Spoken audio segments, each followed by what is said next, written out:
আমাকে বিয়ে করেছিস কেন? আজ বাসর রাত, তবু একটা পাপ্পিও দেস না। মুখ অন্যদিকে ঘুরিয়ে রেখেছিস। কোথায় ভেবেছিলাম বর এই করবে সেই করবে, শাকচুনি বান্ধবীদের কথার সাথে কোনো মিল দেখতে পাচ্ছি না। বাসরাতে নতুন বউয়ের মুখে তুই নামক ডাকটা শুনে খানিকটা অবাক হলাম। কি হলো, কিছু বলছিস না কেন? বিয়ে কেন করেছিস? কিছু করবি না? না করলে ফলকাটা ছুরি গলায় চালিয়ে দিব। এই তুই ভয় পাইছিস কেন? ছুরি তো চালাবো আমার গলায়, আর ফাঁসি হবে তোর। সরি, তুই করে বলে ফেললাম। আচ্ছা বাদ দেন ওইসব। তাকান আমার দিকে। আমার বুকের ঠিক বাম পাশটায় একটা তিল আছে। বুকের বাম পাশে তিল থাকলে নাকি বর অনেক রোমান্টিক হয়। পিচ্চি বউয়ের মুখে এসব কথা শুনে বিস্ময়ের দৃষ্টিতে তাকিয়ে বলতে লাগলাম, মানে কি বলছেন এইসব? এইসব কি বলতে হয়? চুপচাপ ঘুমান, নইলে নিচে শুতে হবে। বয়স 15 হবে কিনা সন্দেহ আছে, কথা বলে কি এক একটা। হায় আল্লাহ, কি বলেন আপনি? না আমার স্বামী, ভাবি বলেছে স্বামীর কাছে সব বলতে হয়। আচ্ছা, আরো কোথায় কি আছে বলবো কি? জানেন, আমার না নাভির কাছে। আল্লাহ আমাকে বাঁচাও, মেয়েটা তো দেখছি আমায় পাগল বানিয়ে ছাড়বে। এই পিচ্চি চুপ করবে তুমি? শুনেছি বাসুর ঘরে নাকি এই হয় সেই হয় স্বামী স্ত্রীর মাঝে। আপনি তো দেখছি কিছুই করছেন না। একটা কিস তো করতে পারেন। ছাই রোমান্টিক আপনি। আচ্ছা, জড়িয়ে নিতে তো পারেন, তা না করে মাঝখানে কোলবালিশ দিয়ে রাখছেন। কার কাছে শুনেছ? আর কেন, ভাবির কাছে। কি শুনেছ? ভাবি বলেছে স্বামী যেমন যেমন করতে বলে তেমনই করতে। ও আচ্ছা, খুব ভালো তোমার ভাবিটা। এখন তুমি ঘুমিয়ে যাও। তোমার ভাবি বলেছে না স্বামী যা বলেছে তাই করতে, সো তাড়াতাড়ি ঘুমিয়ে যাও। তাহলে ঘুমাবো? বাসর রাতে নাকি ঘুমায় না? তুমি কি আমাকে ঢপ দিচ্ছ?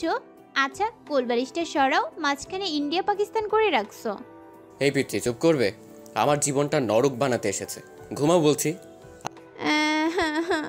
বাসর রাতে কত কি করে শুনেছি স্বামী স্ত্রী, আর আমাকে ঘুমাতে বলছো? আচ্ছা, একটা আইডিয়া শুনবেন আপনি? আবার আইডিয়া? আচ্ছা বলো কি বলবে।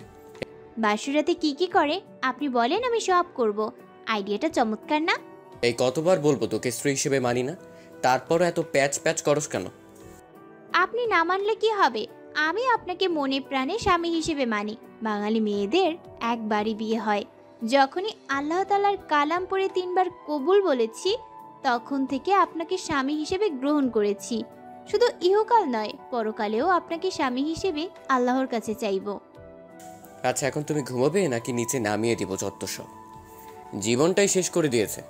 বিয়ে নিয়ে কত স্বপ্ন ছিল, বাসরাত নিয়ে কত পরিকল্পনা ছিল, কিন্তু কপালে যে বাচ্চা মেয়েটাকে বিয়ে করতে হবে তা কখনো জানতাম না। আচ্ছা, একটা পাপ্পি দেই আপনাকে। এই বলে মুখের কাছে মুখ নিয়ে ঠোঁটের সাথে ঠোঁট মিলিয়ে দিল। আমার চোখ জোড়া বন্ধ হয়ে গেল। পিচ্চির নাকের গরম শ্বাস জানান দিচ্ছে পিচ্চিটা কতটা কাছে চলে এসেছে আমার। আমি ধাক্কা দিয়ে সরিয়ে ঠাস ঠাস করে চড় বসিয়ে দিলাম। এই মেয়ে, বাসরাতে শখ যাচ্ছে, নাক টিপ দিলে দুধ বের হয়ে আসবে, আর সে কিনা বাসরাত নিয়ে লাফালাফি, যত সব। হিটলারটা আমার জীবনটা এভাবে নষ্ট করে দিবে কখনো ভাবিনি। আপনি ভুল বলছেন। নাকে চাপ দিলে দুধ বের হয় না, নাকে টিপ দিলে, থাক বলবো না, পচা বের হয়। দুধ তো বের হয়। আল্লাহ কই রাখছো আমায়? এই ডেভিল মেয়ে, চুপ করবি? পিচ্ছু এত কথা বলতে হয় না। সত্যি বললে ডেভিল হয়ে যায়। আর আমি পিচ্ছি না, আমার বয়স 14 বছর 3 মাস 17 দিন। নাক টানতে টানতে বলল মেয়েটা। মনে মনে ভাবছি মেয়েটাকে মারা ঠিক হয়নি, কিন্তু কি করব, পিচ্চি মেয়েটার জন্য হিটলারটা আমার ভবিষ্যৎটাই নষ্ট করে দিল। আচ্ছা, আপনি ঘুমান। আর হাতে ব্যথা পেয়েছেন কি? কথাটা শুনে নিজের অজান্তেই খারাপ লাগলো। পিচ্চিটার দিকে তাকাতেই মনে হচ্ছে একটা পূর্ণিমার চাঁদ। এত সুন্দর কোনো মেয়ে হতে পারে? মুখ দিয়ে রংধনুর আভা বের হচ্ছে। এ কি, পিচ্চিটার ঠোঁট কেটে রক্ত বের হচ্ছে। থাপ্পড়টা জোরেই লাগছে। আচ্ছা তোমার নাম কি? আমাকে বিয়ে করার সময় নাম শুনেননি?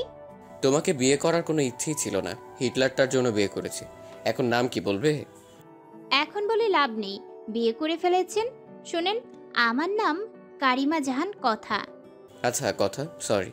তোমার লাগেনি তো? এই যে নাও, টিস্যু দিয়ে রক্তটা মুছে নাও। আপনি না বলেছেন আমাকে স্ত্রী হিসেবে মানেন না? না মানলে আমার জন্য কষ্ট পেতেন না। ভাই চুপ করবি? তোকে স্ত্রী হিসেবে কোনোদিন মানি না, আর মানবও না। কাউকে টিস্যু দেওয়া মানে তাকে বউ হিসেবে মেনে নেওয়া না। এই বলে বালিশটা নিয়ে চলে গেলাম সোফাতে। আর একটু থাকলে আমি পাগল হয়ে যাব। কই যাচ্ছেন আপনি? জাহান্নামে যাচ্ছি, চুপচাপ এখানে শুয়ে থাকবি, নইলে তোকে ফ্লোরে শুয়ে থাকতে দেব। আচ্ছা ঠিক আছে। বাতিটা অফ করে শুয়ে শুয়ে ভাবছি, হিটলার আমার জীবনটা কিভাবে নষ্ট করে দিবে। তোবা শুনলে বাসায় এসে আমাকে খুন করবে, নইলে সে নিজে গাড়ির নিচে পড়ে মরবে। বারবার তোবার কথা মনে পড়ছে। দুজন দুজনকে নিয়ে কত স্বপ্ন দেখেছি। আর মাঝখানে হিটলারটা পিচ্চি মেয়েটাকে বিয়ে করিয়ে দিল। ও আপনাদের তো পরিচয়টাই দেওয়া হয়নি। আমি জিসান আহমেদ রাজ। অনার্স কমপ্লিট করে বাবার মানে হিটলারের হোটেলে খাচ্ছি। হঠাৎ রুমের বাতিকে যেন জ্বালিয়ে দিল। এই পিচ্চি, কি করো? কেন দেখতে পাচ্ছেন না আপনি? কাপড় কেন খুলছো? আমি কাপড় পরে ঘুমাতে পারি না। যত সব। এই কাপড় পরো। আর যদি কাপড় খুলতে দেখেছি কি যে করব। আহ, আপনি না বললেন ঘুমাতে? এত ভারী কাপড় পরে কেউ ঘুমায়? কেউ যদিও বা না ঘুমাই, তুই ঘুমাবি। ঘুমা বলছি। বাবা, আমার স্বামী আমাকে কাপড় খুলতে দেয় না। কথাটা বলতেই মুখটা চেপে ধরলাম। এই তোমার কি হয়েছে? এসব কি বাবাকে বলতে হয়? তো কি করব? কাপড় পরে ঘুমাতে পারি না, তাই বাবাকে ডাক দিচ্ছি। বাবা বলেছে যদি কোনো সমস্যা হয় বাবাকে বলতে। আচ্ছা তাহলে কাপড় খুলেই ঘুমাও। কথাটা বলতে দেরি হয়েছে, মেয়েটা কাপড় খুলতে দেরি হচ্ছে না। বুঝিয়ে সুঝিয়ে কোনো রকম কাপড়টা গায়ে রাখতে বলে এসে ঘুমিয়ে পড়লাম। সকালবেলা নুসরাত দরজা ধাক্কাচ্ছে আর ভাবি ভাবি করছে। নুসরাতের ডাকে ঘুম ভাঙতেই চেয়ে দেখি সকাল হয়ে গেছে। তাই তাড়াহুড়ো করে বালিশটা নিয়ে বিছানায় রাখতেই দেখি কথার কাপড় নিচে পড়ে আছে। আল্লাহ, কেমন বউ কপালে জুটলো, শাড়ি পরে ঘুমোতে পারে না। এই উঠো, অন্যদিকে তাকিয়ে। ও, কি হয়েছে মা? ওই আমি তোর মা? এই বলে জোরে ধাক্কা দিতেই কথার ঘুম ভেঙে যায়। কি হয়েছে? কাপড় পরে নাও। এখন আবার বলো না আমি কাপড় পরতে পারি না।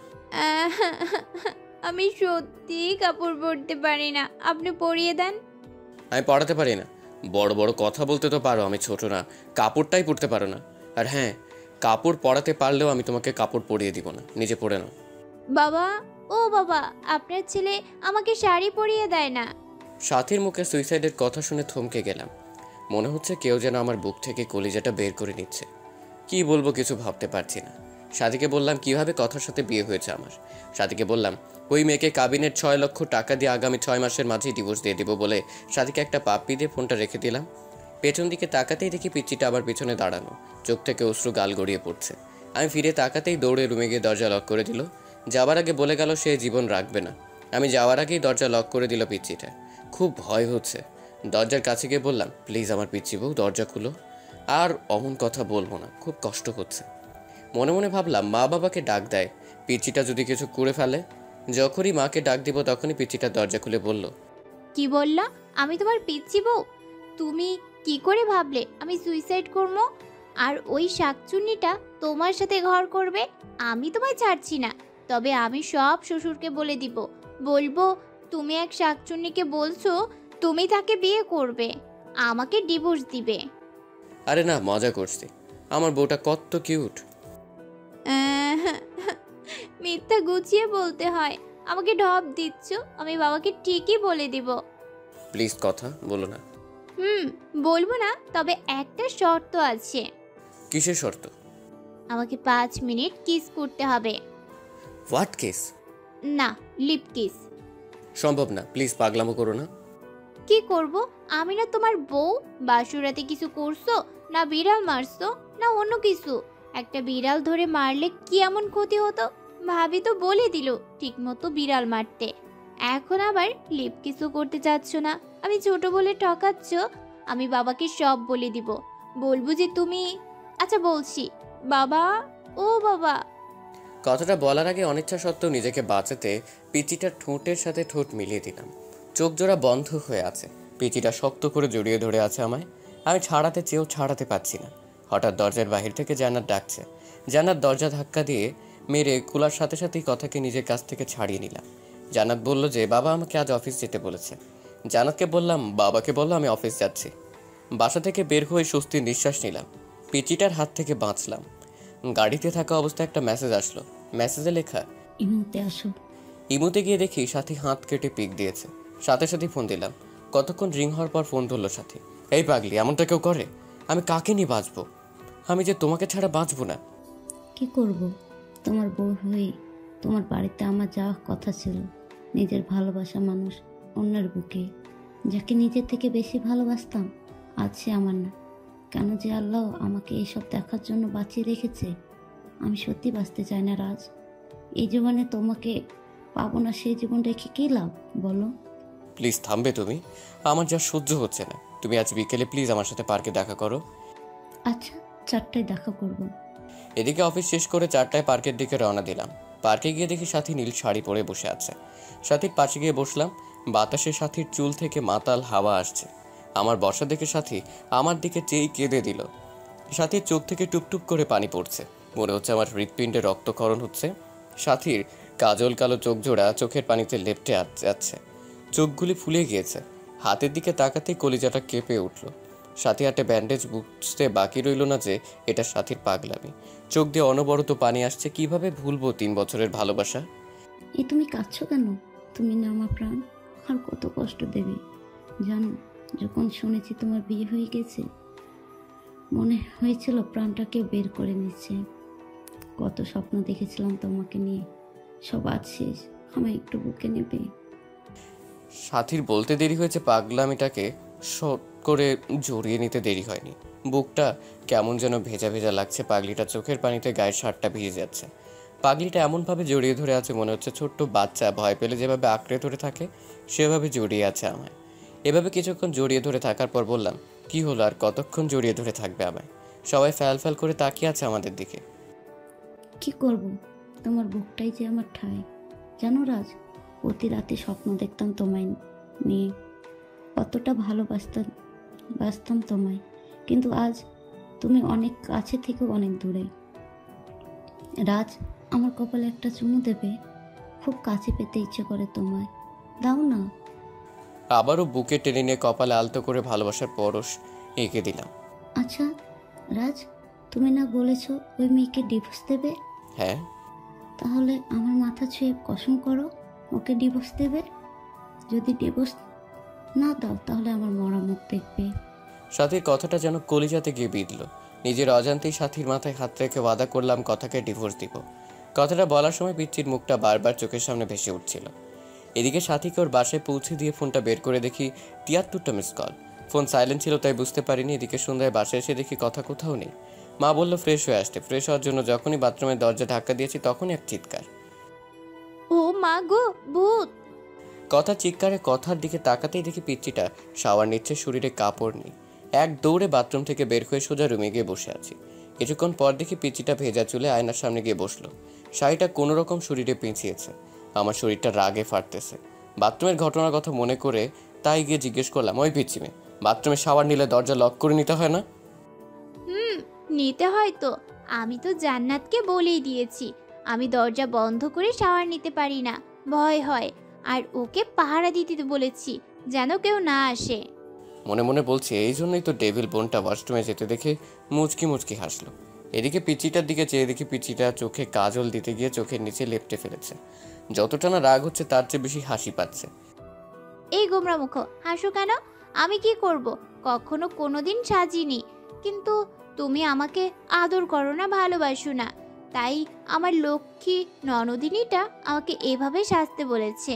কিন্তু আমি তো কাজল দিতে পারি না। দিয়ে দাও না, সেদিনের মতো শাড়ি পরিয়ে দাও না। পিচিটার কথা শুনে খুব রাগ হচ্ছে। বাবা যে কি দেখে পিচিটাকে আমার ঘাড়ে চাপিয়েছে।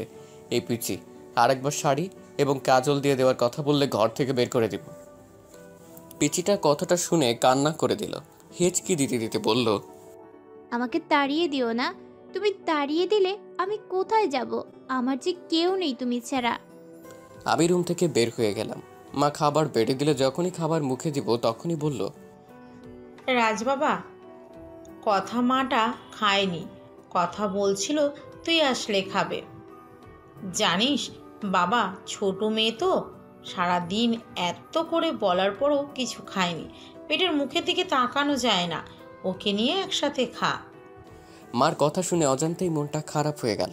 পিচ্চিমের পাগলামি দেখে, আচ্ছা মা তুমি বসো, আমি কথাকে নিয়ে আসছি। এই বলে রুমে গিয়ে দেখি পিচ্চিটা ড্রেসিং টেবিলের সামনে বসে এখনো কাঁদছে। এই কথা, তুমি খাওনি কেন? স্বামী কি ছাড়া স্ত্রী খায়? আচ্ছা চলো একসাথে খাবো। আর হ্যাঁ, আজকের পর খাওয়ার সময় হলে খেয়ে নিবে। আমার জন্য অপেক্ষা করতে হবে না। না আমি খাবো না, তুমি একটা পচা, আমাকে আদর করো না। খেতে পারি, তার আগে আমার চোখে কাজল দিয়ে দিবে, কালকের মতো শাড়ি পরিয়ে দিবে। জানো, তোমার স্পর্শ আমার অঙ্গ জুড়ে থাকে। তুমি বোঝো না, তোমার স্পর্শে আমি কতটা শিহরিত হই। নিজের অনিচ্ছা সত্ত্বেও পিচিটার চোখে কাজল এবং শাড়ি পরিয়ে দিলাম। রাতে একসাথে খেয়ে একটা বালিশ আর চাদর নিয়ে ফ্লোরে শুয়ে পড়লাম। পিচিটাকে খাটে শুতে দিই। এদিকে পিচিটা খাটে শুয়ে থাকবার জন্য বললেও ধমক দিতে আর কিছু বলেনি। এদিকে রাতে ঘুমিয়ে আছি, হঠাৎ বুকটা ভারী ভারী লাগছে। চোখ খুলতেই ভূত দেখার মতো ভয় পেলাম, কারণ কথা আমার বুকে শুয়ে আছে। চাঁদের আলো জানালার কাজ ভেদ করে পিচিটার মুখে পড়ছে। এত মায়াবতী লাগে কোনো মেয়েকে চাঁদের আলোয়, না দেখলে অজানাই থেকে যেত। হঠাৎ ছাতির কথা মনে হতেই পিচিটাকে বুক থেকে সরিয়ে দেওয়ার জন্য ধাক্কা দিতেই আরও শক্ত করে জড়িয়ে ধরল। এই কি করছো? ওটা বলছি। কথা ঘুমের মাঝেও চোখ খুলো তো বলল, আমার স্বামীকে জড়িয়ে ধরে আছি, এতে খারাপের কি আছে? আমার অধিকার আমি আদায় করে নিব। বুক থেকে ছাড়িয়ে কষে একটা থাপ্পড় দিয়ে বলতে লাগলাম, তোকে বলেছি না আমাকে স্বামী না ভাবতে? কেন জড়িয়ে ধরে থাকিস? আমি বলছি না তোকে ডিভোর্স দিব? কথাটা বলতেই খাটে চলে গেল কথা। আমি আবার গভীর ঘুমে হারিয়ে গেলাম। এদিকে ঘড়ির কাঁটা 1টা বাজতেই কথা ঘুম থেকে উঠে সুন্দরভাবে উজু করে 2 রাকাত নামাজ শেষ করে মনোজাত ধরে বলতে লাগলো, হে পরওয়ারদিগার, আমার আল্লাহ, তুমি তো সর্বশক্তিমান, তোমার হুকুম ছাড়া গাছের একটা পাতাও নড়ে না। তুমি ছাড়া তো আমার কষ্ট বোঝার মতো কেউ নেই। এই মধ্যরাতে পৃথিবীর সবাই যখন গভীর ঘুমে, তখন তোমার অভাগী বান্দিটা তোমার দরবারে 2টি হাত তুলে ধরেছে। তুমি কি দেখো না আল্লাহ, আমি আমার স্বামীকে কতটা ভালোবাসি? আমার বুক থেকে আমার স্বামীকে তুমি কেড়ে নিও না। তোমার পবিত্র কালাম পড়ে বিবাহ নামক পবিত্র বন্ধনে আবদ্ধ হয়েছি, এ বাঁধন ছিন্ন করো না। বাঁচবো না আল্লাহ। ও আল্লাহ, আমার স্বামীর পায়ের নিচে এইটুকু জায়গাটুকু আমাকে ভিক্ষা দাও। পরের দিন সকালে মায়ের ডাকে ঘুম ভাঙলো। বাবা আজকে অফিসে যেতে না বলে কথাকে কলেজে ভর্তি করিয়ে দিতে বলল। আমি বাবার কথায় না করতে পারি না, তাই অনিচ্ছা সত্ত্বেও ডিস্টার্বকে নিয়ে বাইকে করে রওনা দিলাম। কলেজের গেটে বাইক দাঁড় করানোর সাথে সাথে যা দেখলাম তা দেখার জন্য একেবারেই প্রস্তুত ছিলাম না। এখন আমি কি করব ভেবে পাচ্ছি না কিছু। সাথী কেমন করে যেন তাকিয়ে আছে, মনে হচ্ছে এখনই বৃষ্টি নামবে। কথাকে কলেজে ভর্তি করিয়ে দিয়ে যখনই কলেজ গেট পার হয়েছি তখনই দেখি কলেজের পাশে রেল লাইনে একটা মেয়ে দাঁড়িয়ে আছে। মিনিট 10 পর ট্রেন আসবে, বুঝতেছি না কি করব। বাইক নিয়ে একটু কাছে যেতে বুকটা কেঁপে উঠলো। সাথী রেল লাইনের মাঝখানে দাঁড়িয়ে আছে, ট্রেন আসার শব্দ হচ্ছে। মিনিট 5 মাঝে ট্রেন আসবে, এদিকে সাথীকে ডাকছি, সাথী চোখ বন্ধ করে আছে। এদিকে বাইক রেল লাইনের সাইডে পাথরের সাথে ধাক্কা লেগে পড়ে যায়। বাইক পড়ে আমার উপর। আমি খুব চেষ্টা করছি আমার উপর থেকে বাইক সরাতে, কিন্তু পারছি না। এদিকে দেখা যাচ্ছে ট্রেন প্রায় কাছে এসে পড়েছে। বুকের হার্টবিট বেড়ে যাচ্ছে। সাথীকে গলা চেঁচিয়ে ডাকছি, তারপরও সাথী শুনছে না। না, এই দৃশ্য আমি সহ্য করতে পারবো না। মনে মনে আল্লাহ তাআলার কাছে সাহায্য চাচ্ছি। চোখ দিয়ে নীরবে অশ্রু ঝরছে, হাঁটু কেটে রক্ত বের হচ্ছে, বুকটা ফেটে যাচ্ছে। পাগলের মতো আল্লাহকে ডাকছি আর বাইক সরাতে চেষ্টা করছি। মনে মনে বলছি, হে আল্লাহ, আমাকে শক্তি দাও বাইক সরানোর। আমার হৃদয়টা রেল লাইনের মাঝে।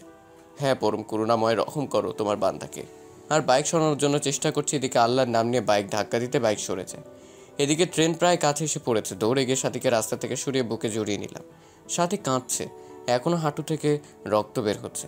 সাথে কান্না করে করে আমার শার্ট ভিজিয়ে দিচ্ছে। এদিকে সাথীকে বুক থেকে ছাড়িয়ে কুশে একটা থাপ্পড় দিয়ে বললাম, এ পাগলি, কেন এমন পাগলামি করছো? জানো না তোমাকে ছাড়া আমি নিজেকে ভাবতে পারি না? কেন মরতে যাচ্ছিলে? আমি তো সে কবে মারা গেছি তখন যখন শুনেছি আমার ভালোবাসার মানুষ অন্য মেয়েকে বিয়ে করেছে। চোখ দিয়ে আষাঢ় ও শ্রাবণ ঝর্ণা ধারা নেমেছিল। বিরহে অনলে প্রতিনিয়ত পড়েছি আমি। আমার দেহটা ছাড়া আত্মাটা সে কবেই মরে গেছে। জানো, আজ যখন তোমার বাইকে পেছনে ওই মেয়েটাকে দেখলাম, কলিজাটা ফেটে যাচ্ছিল আমার। মনে হচ্ছে দম বন্ধ হয়ে মারা যাব আমি তোমার পাশে অন্য কাউকে সহ্য করতে পারি না। কি করব? তোমাকে একজন জড়িয়ে ধরে থাকবে আর আমি কিভাবে দেখব? তাই ট্রেনের নিচে পড়ে তুমি হেনা এই জীবন নিঃশেষ করতে চেয়েছিলাম। কেন বাঁচালে আমাকে? আমি যে দিলে দিলে শেষ হয়ে যাচ্ছি। বলতে পারো কেন এতটা ভালোবাসার পরও তুমি আমার নও? কেন আজ তোমার বুকে অন্যজনের ঠাঁই? যে স্বপ্নগুলো তোমায় নিয়ে দেখতাম সেই স্বপ্নগুলো অন্য অন্য কেউ নিয়ে দেখে। প্লিজ তুমি আমাকে কলার টিপে হত্যা করো, নয়বা তোমার পায়ের নিচে আমাকে একটু জায়গা দাও।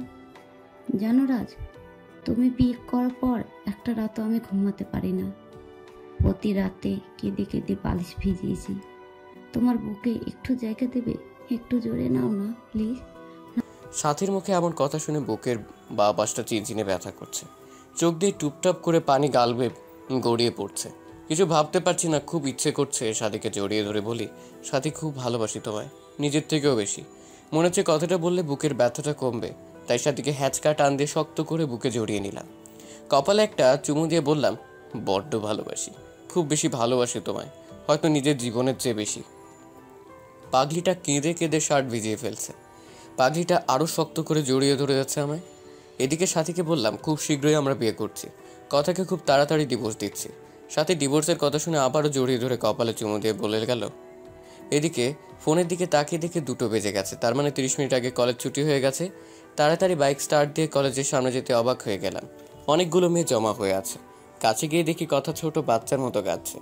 কয়েকটা মেয়ে বোঝাচ্ছে, আমি কাছে যেতেই দৌড়ে এসে জড়িয়ে ধরে কাঁদতে কাঁদতে বলল, আমি আর কলেজে আসবো না, তুমি আমায় ভালোবাসো না।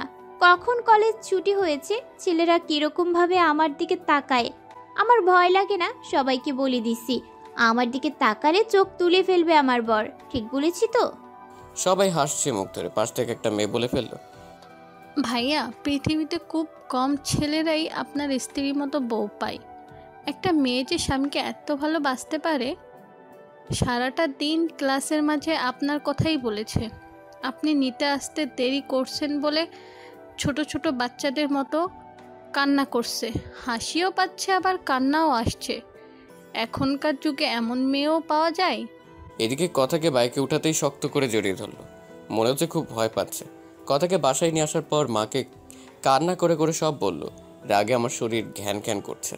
দুপুরে খেয়ে বন্ধুদের সাথে আড্ডা দিতে চলে গেলাম। রাতে 9টার সময় ফোন বের করে দেখি বাবা 5বার ফোন দিয়েছে, অন্যদিকে কথার নাম্বার থেকে 100+ ফোন এসেছে। তাড়াহুড়ো করে বাসায় গিয়ে দেখি বাবা দরজায় দাঁড়িয়ে আছে। বাবার সামনে যেতেই বলল, ঘরে নতুন বউ রেখে বাইরে কোনো ছেলে থাকে? আর যদি এমন হয় তাহলে আমার বাড়ি থেকে বের হয়ে যাবি। কিছু না বলে রুমে গিয়ে শুয়ে পড়লাম। কিছুক্ষণ পর দেখি কথা আমাকে ডাকছে। এই ডাকতেছো কেন, কি হয়েছে? তুমি খাবে না? বাবা খুব বকা দিয়েছে তাই না? এই নাও, হা করো, আমি খাইয়ে দেই। কথাটা বলে মুখের কাছে খাবার তুলে দিতে একটা থাপ্পড় বসিয়ে দিলাম। খাবারের প্লেটটা ফ্লোরে ফেলে দিলাম। তুই কি চাস? আমার জীবনটা তো নরক বানিয়ে দিয়েছিস।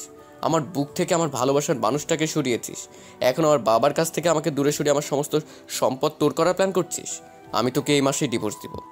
একদম কথাটা বলে নিলাম। কথার ঠোঁট কেটে রক্ত বের হচ্ছে। তোমার সাথে খাবো বলে খাইনি, ক্ষমা করে দিও। এতিম তো, এতিমখানায় বড় হয়েছি, তাই মা বাবার আদর পাইনি। তোমার মা বাবাকে নিজের বাবা মা মনে করে নিয়েছিলাম, শুধু ভালোবাসা চেয়েছিলাম। এতিম হয়ে জন্ম নিলেও সম্পদের প্রতি কোনো মোহ নেই। কথা দিকে চেয়ে দেখি কাঁদছে, চোখগুলি লাল হয়ে গেছে। ন্যাকা কান্না দেখে শরীরটা রাগে ফেটে যাচ্ছে।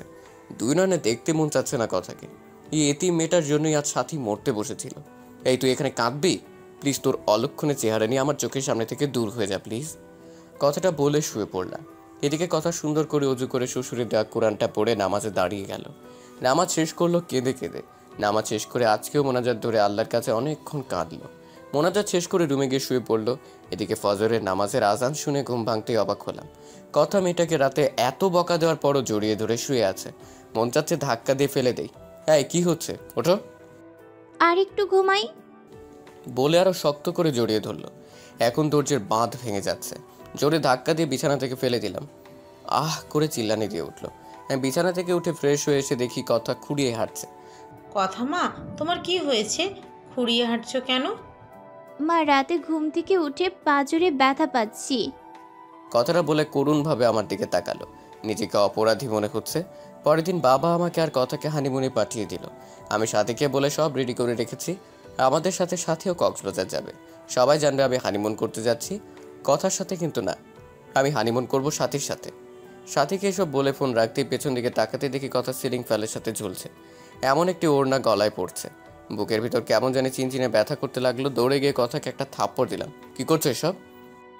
আমি ছোট বলে, এতিম বলে কারো ভালোবাসা পাবো না। বিয়ের পর সকল নারীই তার স্বামীর অধিকার চায়। আর আপনি বিয়ের পর একটি রাত আপনার বুকে পর্যন্ত ঘুমাতে দেননি। কতটা স্বপ্ন দেখেছিলাম তোমায় নিয়ে, কিন্তু তুমি আমায় রেখে অন্য মেয়ের সাথে অবৈধ সম্পর্ক করতে যাচ্ছ। প্লিজ বোঝার চেষ্টা করো, এখন এসব বলার সময় নয়। চলো, দেরি হয়ে যাচ্ছে, গাড়ি মিস করবো আবার। কথা আর কিছু বললো না। এদিকে কথার এসব কাণ্ড কারখানা সব সাথীকে বললাম। সাথী বলল কোনো চিন্তা না করতে। আমাদের সাথে একই গাড়িতে সাথী গেল কক্সবাজার। রাতের বেলা রুমে শুয়ে আছি, হঠাৎ সাথীর ফোন ধরতেই বলল, পাশের রুমে এসো। এদিকে পাশের রুমে যেতেই সাথী 7 আপের সাথে কি যেন মিশিয়ে দিয়ে খেতে বলল। আমি কিছু না মনে করে খেলাম। সাথীকে খুব কাছে পেতে ইচ্ছে করছে, নিজের অজান্তেই সাথীকে জড়িয়ে ধরে ফেললাম। সাথীও রেসপন্স করলো। আমি আস্তে আস্তে সাথীর লিপের সাথে আমার লিপ জোড়া মিলানোর আগেই সাথীর ফোনটা ক্রিঙ্কিং করে বাজতে লাগলো। ফোনটা ধরেই সাথী উঠে ওয়াশরুমে চলে গেল। এদিকে কিছুক্ষণ পরে সে বলল, বাবু আমি অসুস্থ, কাল যা মন চায় তাই করো। এই বলে আমাদের রুমে দিয়ে গেল। কথাকে বলল সে আমাদের কলেজ ফ্রেন্ড। কথা কখনো সাথীকে দেখেনি। এদিকে রুমে গিয়ে বিছানায় শুয়ে পড়লাম। এখন আমার শরীর আর চোখ দিয়ে উত্তাপ বের হচ্ছে। কথা আজ খুব সুন্দর করে সেজেছে। নীল শাড়ির সাথে ম্যাচিং ব্লাউজ, সাথে নীল রঙের চুড়িতে কি অপরূপটাই লাগছে। কথার চোখে কাজল দেওয়াতে আরো মায়াবী লাগছে। কথা এসে খাটে বসতেই টান দিয়ে বুকে জড়িয়ে নিলাম। কটনের আকস্মিক ব্যবহারে কথা কিছুটা বিব্রত হলো।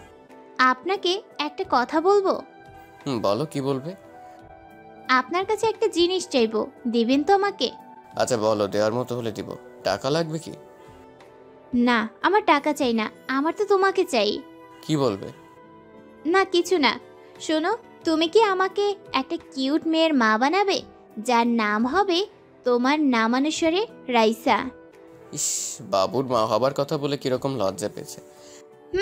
লজ্জা পাবোই তো। আমি কথার কারের কাছে মুখটা নিয়ে বললাম, কাছে আসো, তোমাকে রাইসার মা বানাচ্ছি। দুষ্টুমির ছলে কথাটা বললাম। কথা ছোট বাচ্চার মতো আমার বুকে মুখ লাগালো। আমি কথার কপালে একটা চুমু দিয়ে আরো শক্ত করে জড়িয়ে ধরলাম। পিচিটা টাঁট ঠোঁট জোড়া আমার ঠোঁটের সাথে মিলিয়ে দিল। এরপর নারী পুরুষের সবচেয়ে ঘনিষ্ঠ কিছু মুহূর্ত পার করলাম। তারপর বুকে জড়িয়ে শুয়ে পড়লাম। সকালে ঘুম থেকে উঠে দেখি কথার কাপড় চোপড়ে কিছু ঠিক নেই। আমার শরীরের বিভিন্ন জায়গায় লিপস্টিকের দাগ। পিচিটা এখনো শক্ত করে জড়িয়ে ধরে আছে আমার। রাতের কথা মনে হতে লাফ দিয়ে উঠলাম। এ কি করলাম আমি তো কথাকে ডিভোর্স দিব, তবে কেনই বা তার সতীত্ব হরণ করলাম? মাথা কাজ করছে না। কথাকে আজ খুশি খুশি লাগছে। বিয়ের পর কখনোই এতটা খুশি দেখিনি ওকে। সকাল সকাল ফোন দিয়ে সাথীকে সবকিছু বললাম। সাথে আমার কথা শুনে তেলে বেগুনে ফুলে উঠলো। সাথীকে বললাম, সবকিছু তোমার জন্যই হয়েছে। তুমি যদি গত রাতে সে মেডিসিন না খাওয়াতে তাহলে এমনটি হতো না। আচ্ছা বাদ দাও, কোনো চিন্তা করো না। কাল তোমাকে একটা পিল দেবো, সেটা খাইয়ে দিও, তাহলে কোনো চিন্তা করতে হবে না। সাথীর কথা শুনে বেশ অবাক হলাম, কিন্তু সাথীকে ভালোবাসি, কথাও দিয়েছি সাথীকেই বিয়ে করব। তাই আর কোনো কিছু চিন্তা না করে রাজি হয়ে গেলাম। পরের দিন রাতে একটা পিল নিয়ে বললাম, খেয়ে নাও তো পিলটা। কথা, কিসের পিল এটা? আমি তো সুস্থ, আপনি কিসের পিল খেতে বলছেন আমাকে? তোমাকে মিথ্যে বলে লাভ নাই, ক্ষমা করে দিও। সেদিনের রাতে তোমার সাথে যা হয়েছে তা নিছক একটি দুর্ঘটনা মাত্র। আমি জানি তুমি যা হারিয়েছো তা পৃথিবীর বিনিময়ে ফিরিয়ে দিতে পারবো না। আমি ডিভোর্স পেপার রেডি করে রেখেছি, তাই আমি চাই না আমার সন্তান তুমি গর্ভে ধারণ করো। চিন্তা করো না, ডিভোর্সের সাথে তোমাকে 20 লাখ টাকার একটা চেক দিয়ে দিচ্ছি, সময় করে ব্যাংক থেকে তুলে নেবে। এদিকে আমার কথাটা শুনে কথা আমার 2 পা জাপটে ধরে বলতে লাগলো, প্লিজ আপনি আমার গর্ভের সন্তান নষ্ট করতে বলবেন না। আপনার মন চাই আপনি আরেকটা বিয়ে করেন, আমি কখনো কোনোদিন স্বামীর অধিকার চাইব না। আপনার বাড়িতে তো 2টো কাজের মেয়ে রাখছেন, আমাকে নিয়ে না হয় 3টা হবে। প্লিজ আমার সন্তানকে নষ্ট করে দিতে বলবেন না প্লিজ। আমি সারা জীবন আপনার বাসায় কাজের মেয়ে হয়ে থাকব, কোনো পারিশ্রমিক দিতে হবে না। শুধু আমাকে ডিভোর্স দিয়েন না, আমার সন্তানটা যেন বলতে পারে আপনি তার বাবা। আমি চাই না আমার মতো আমার অনাগত সন্তানটা পিতৃহীন পরিচয়ে বড় হোক। প্লিজ একটা এতিমকে এভাবে ফিরিয়ে দিবেন না। আপনার পায়ের নিচে একটু জায়গা দেন, নয়তো গলা টিপে মেরে ফেলেন। এই কি করছো? পা ছাড়ো। আমি পারবো না, আমার জীবনের সাথী ছাড়া কেউ নেই। এখন পিলটা খেয়ে নিবে, যদি না খাও মনে করব তুমি আমার বুকে পা রেখে তুমি গর্ভধারণ করবে। এখন তোমার ইচ্ছে। প্লিজ এমন কসম দিও না, আমার কাছে যে তোমার স্থান সবার উপরে। পারবো না আমি তোমার বুকে পা রেখে সন্তান নিজের মাঝে বড় করতে। ক্ষমা করে দিও কথা, এছাড়া আমার কোনো উপায় ছিল না। এই নাও পিল, আর এই নাও পানি, খেয়ে নিও। আচ্ছা দাও। এই বলে জন্ম নিয়ন্ত্রণ পিলটা হাতে নিয়ে নিল। চোখ থেকে টপ টপ করে পানি পড়ছে, করুণ দৃষ্টিতে তাকিয়ে আছে।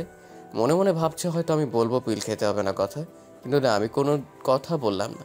কথা আমার দিকে তাকিয়ে থেকে বিষ যেমন করে মানুষ মুখে নেয় তেমনি করে মুখে নিয়ে নিল। গ্লাস থেকে একটি পানি মুখে দিল। নিজের অজান্তেই মনে হচ্ছে খুব বড় কোনো পাপ করে ফেললাম। এদিকে মা ফোন করলো যে বাবা অসুস্থ, তাই বাড়ি ফিরে যেতে হবে। মনে মনে স্থির করে নিলাম বাড়িতে ফিরে ডিভোর্স পেপারের জন্য আবেদন করব। কথাকে নিয়ে বাসায় ফিরলাম। এদিকে সাথী বলল যে কথাকে আমাদের দুজনের মাঝ থেকে সরিয়ে ফেলবে। আমি ওর অনেক বোঝানোর পর সাথী বলল, সেই দিন কক্সবাজার মেয়েটা যা বলেছিল সবই শুনেছি। আর সবচেয়ে বড় কথা হলো, মেয়েটাকে তোমার বাবা অনেক স্নেহ করে। আমি তোমাদের বাড়ির রহিমের কাছে খবর পেয়েছি যে তোমার বাবা নাকি তোমার সম্পত্তির কথার নামে লিখে দেবে। তাই আমাদের ভবিষ্যতের জন্য কথাকে আমাদের পথ থেকে সরে দেবে। আমি তোমাকে না বলে প্রফেশনাল কিলারের সাথে কন্ট্যাক্ট করেছি। না, এ হতে পারে না। আমাদের ভালোবাসার জন্য একটা নিষ্পাপ জীবনকে হত্যা করব? না সাথে, এটা করা ঠিক হবে না। বাবু দেখো, আমি চাই না, কিন্তু তোমার বাবা কখনো কথা বেঁচে থাকতে আমাকে মেনে নেবে না।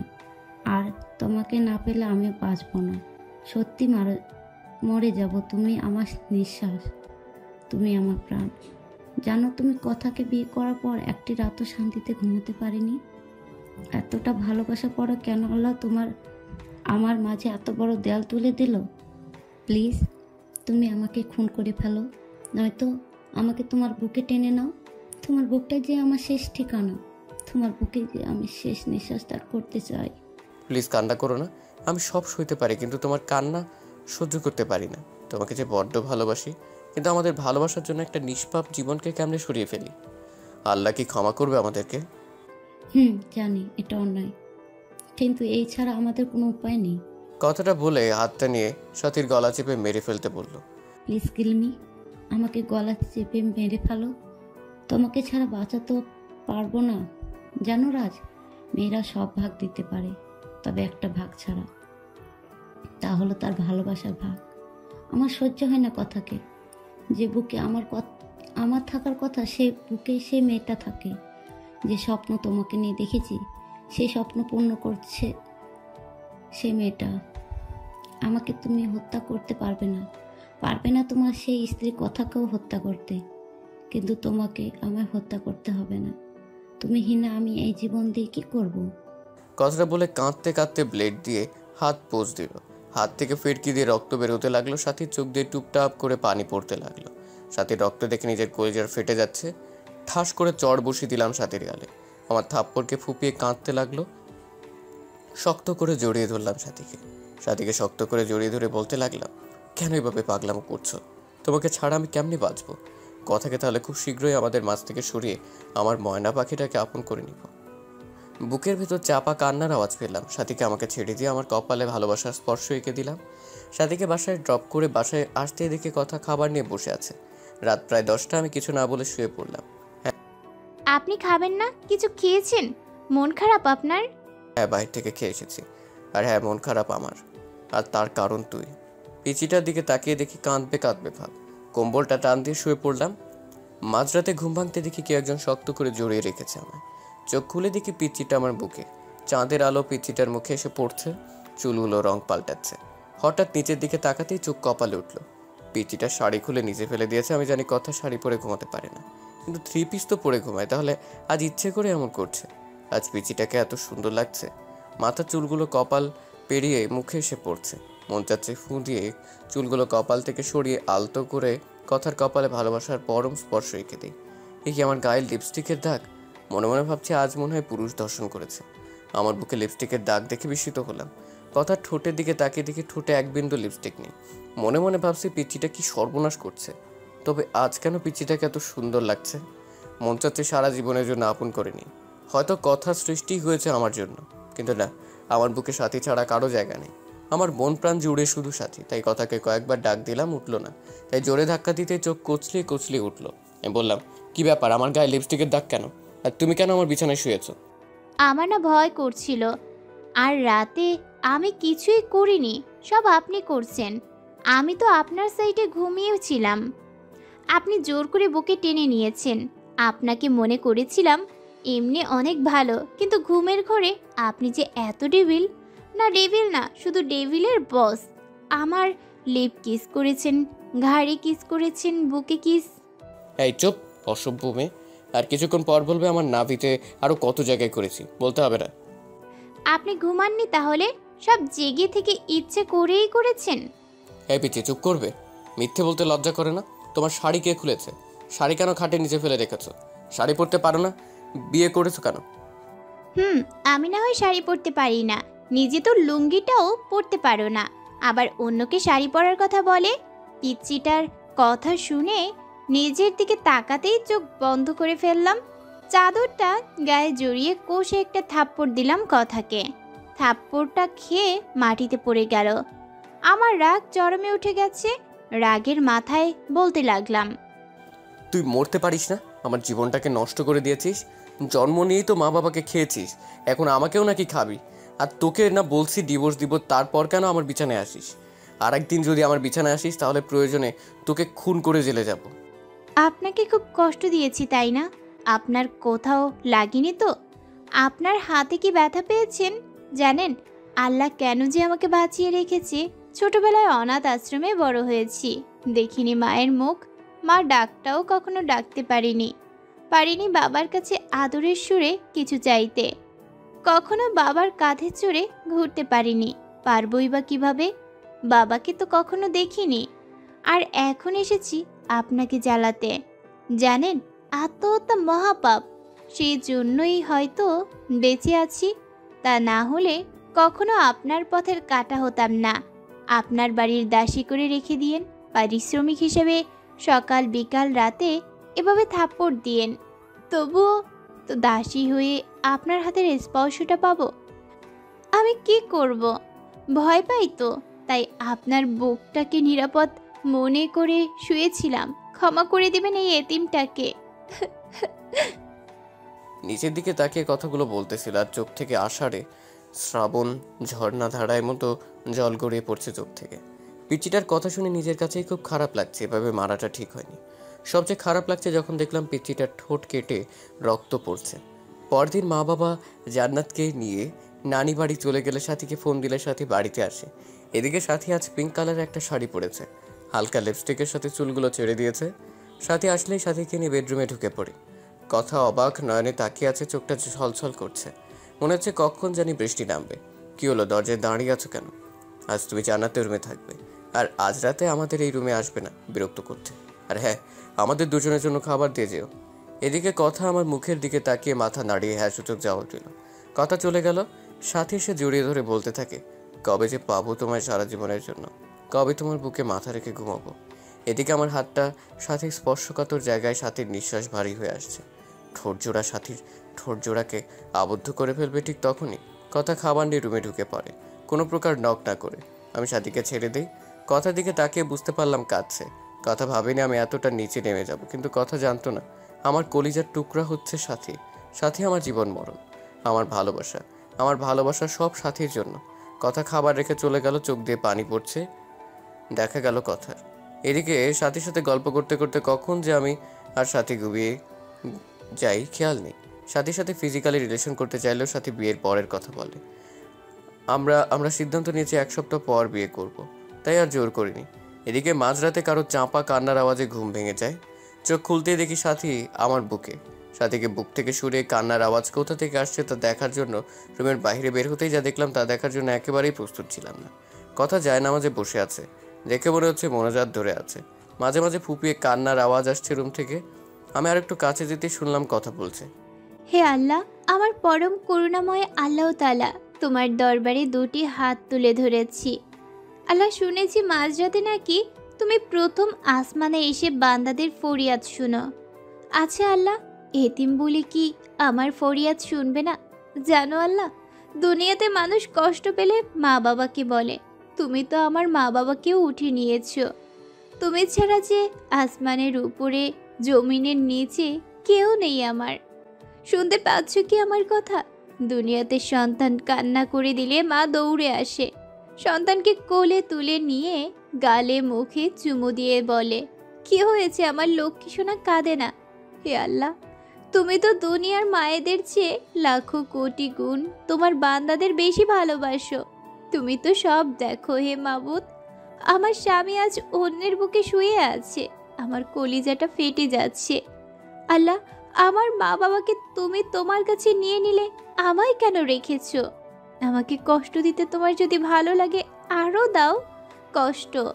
আল্লাহ, আমি যে আর সইতে পারছি না। একজন পতিতা নারীও তার স্বামীর ভাগ অন্য কাউকে দিবে না, আর আমি এতটাই অভাগে জন্ম নেওয়ার পর না পেলাম বাবা মার ভালোবাসা, না পেলাম স্বামীর ভালোবাসা। আজ আমার স্বামী আমাকে বের করে দিয়ে অন্য মেয়ের সাথে রাত্রি যাপন করছে। হে আল্লাহ, আর কত কাঁদবো? কত কাঁদলে তোমার রহমতের সাগরের টান লাগবে? আর কত অশ্রু বিসর্জন দিলে তোমার আরশ কুরসি কেঁপে উঠবে? কত কাঁদলে তোমার রহমান আর রহিম নামের দয়ার সাগরের টান লাগবে? তুমি না বলেছ এতিমদের অভিভাবক তুমি? তুমি না বলেছ যার কেউ নেই তার তুমি আছো? আল্লাহ, এতিম মানুষের চোখের পানি তোমার দেখতে কি খুব বেশি ভালো লাগে? আর যে আমি পারছি না। হে রহিম রহমান আমার আল্লাহ, আমার স্বামীকে আমার করে দাও। আমার স্বামীকে তোমার জান্নাতে নিয়ে একসাথে থাকতে চাই। ও আল্লাহ, তোমার এতিম গুনাহগার বান্দি যে কাঁদে তুমি দেখো না গো আল্লাহ। কষ্ট দিবে দাও, আরও দাও। আমার স্বামীকে আলাদা করে দিও না, আমার বেঁচে থাকার অবলম্বন কেড়ে নিও না। হে আল্লাহ, আমার স্বামী আমাকে এত মারে, এত কষ্ট দেয়। তুমি তো দেখেছো, আমাকে 3 বার থাপ্পড় দিয়েছে, 3 বারই আমার ঠোঁট কেটে রক্ত বাহির হয়ে গেছে। ও আমার আল্লাহ, তুমি আমার স্বামীর ওপর গজব দিও না। আল্লাহ, আমি কিন্তু খুশি আছি, তবুও তুমি রাগ করো না। আমাকে মেরেছে আল্লাহ, তোমায় কিন্তু মারেনি আল্লাহ। আমি কিন্তু খুশি আছি, তুমি রাগ করো না। আমার স্বামীকে তুমি হেদায়েত দাও আল্লাহ, তুমি আমার স্বামীকে হেদায়েত দাও, গজব দিও না। আমার স্বামীর বুকে শেষ নিঃশ্বাস ত্যাগ করার তৌফিক দান করো আল্লাহ। তোমার এতিম গুনাহগার বান্দি এই ফরিয়াদ রেখে তোমার দরবার থেকে হাত নামাচ্ছে আল্লাহ, আমিন। এদিকে দরজার ওপাশ থেকে কথার মোনাজাত শুনে নিজের অজান্তে চোখে পানি এসে গেল। পেছন দিকে তাকিয়ে দেখি সাথী। তুমি এখানে? আর আমি সারা বাড়ি তোমায় খুঁজতেছি। এই তুমি কাঁদছো কেন? কথাটা বলে সাথী কান্না করে দিয়ে বলল, কখনো আমায় ছেড়ে যাবে না তো? আমি ভয়ানক একটা স্বপ্ন দেখলাম তোমায় নিয়ে। তুমি আমাকে যদি ছেড়ে যাও তাহলে ফল কাটা ছুরি নিয়ে বলো, এটা আমি আমার গলায় চালিয়ে দেব। তুমি আমাকে ছেড়ে যাওয়ার আগে আমাকে খুন করে আমার লাশের ওপর দিয়ে যাবে। এদিকে সাথী আমার জড়িয়ে ধরে কাঁদতে লাগলো। আমি অনিচ্ছা সত্ত্বেও সাথীকে বাহুডোরে আবদ্ধ করে নিলাম। সাথী কান্না করতে করতে শার্ট ভিজিয়ে ফেলছে। সাথীকে ছাড়িয়ে বললাম, ভয় পেও না, তোমাকে ছেড়ে কোথাও যাব না। তাহলে আমার মাথায় ছুঁয়ে প্রমিস করো আমাকে ছেড়ে যাবে না। আমার হাতটা কাঁপছে, আমার চোখে বারবার পিচ্চিটার মায়াবী চেহারাটা ভেসে উঠছে। চোখ দিয়ে নিজের অজান্তেই পানি আসতে লাগলো। কি করব কিছু বুঝতে পারছি না। জীবনটা এমন কেন? কখনো 1000 বছর বেঁচে থাকার ইচ্ছে জাগায়, আবার কখনো এক মুহূর্তের জন্যও না। কই রাজ, তুমি আমার মাথায় ছুঁয়ে প্রমিস করবে না? কখনো আমায় ছেড়ে যাবে না? প্লিজ প্রমিস করো। তোমাকে হারালে সত্যি আমি যে বাঁচবো না, মরে যাবো সত্যি।